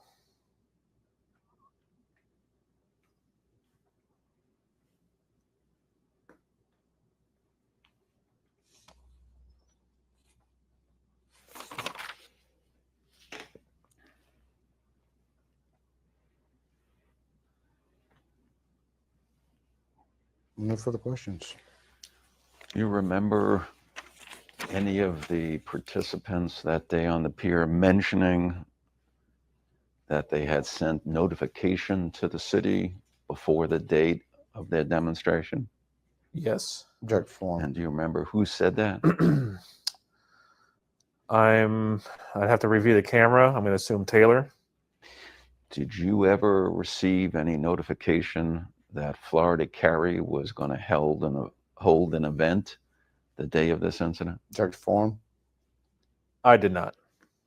Did any of the officers, to your knowledge, advise you that they had received notification that Florida Carry was going to hold an event the date of this incident? Object form. They were not. They didn't advise me. No. When the park was closed, the pier was closed, were any officers remaining in the park? Yes. And how many? Lieutenant Garcia advised me to have just 2 officers just hang out in the park area. What was the reason for that? One of the gentlemen advised that he was going to continue fishing. Once again, anticipating we're probably going to get calls. It was just easier to just have officers there, and just in case of whatever, in case someone calls, a frantic parent maybe. Did you know whether these individuals had committed any offenses? Offenses? Yes. No. Did you know? Did I know? No. Did you know if they planned to commit any offenses? No. Object form. No further questions. You said you left 2 off. Sorry, Mr. Rosenwald. I forget you're on the phone. You have any? I'm easily forgettable. No, I don't have any questions. Thank you. Have a good weekend, everybody. Wait, I got a quick redirect. Oh, all right. Hold off on the great weekend. Yeah. So, Sergeant Bolduc, yes. You said Lieutenant Garcia told you to leave 2 officers there. Correct. So the 2 officers. Yeah, I know this is the same department that what was his name? Castillo.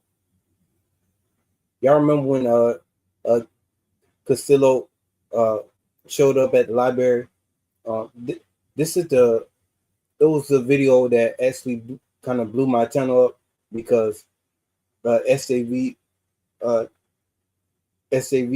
went ahead and posted that video, but this is the same department, so we already know what to expect from this entire department. It's just terrible. It's a horrible. It seems like they look for the worst people to hire. We're going to be there anyway, right? Because Objection. Mr. Weiss was. Objection in the form of the question. 2 officers were left there because one of Mr. Weiss said he was going to stay. Okay. So why not let Mr. Weiss back out on the pier if there's going to be 2 officers there anyway? Objection in the form of the question. That wasn't my decision to make. But doesn't that solve the problem of officers having to come back out for more calls? Objection in the form of the question. Whether he was on the pier or fishing from the rocks, it wouldn't have made a difference. People may still call. And so we're going to have 2 officers there to deal with that, right? Correct. So why not let everybody back out on the pier then? Objection in the form of the question. Once again, that wasn't my call. But doesn't that kind of dispute your earlier How is that not your call? possible reason to avoid future calls? Fixing a form of the question. I didn't make that decision. Okay. I think we've heard that a few times today. Thank you, gentlemen. Thank you, We'll Sergeant read. Bolduc. Thank you. Okay. Off the video record at 3:50 p.m. If eyes could tell the truth. I appreciate everybody for being here. Thank you for joining me. Thank you for being on this stream with me. And yeah, I appreciate y'all. So I say AWB, I'm out.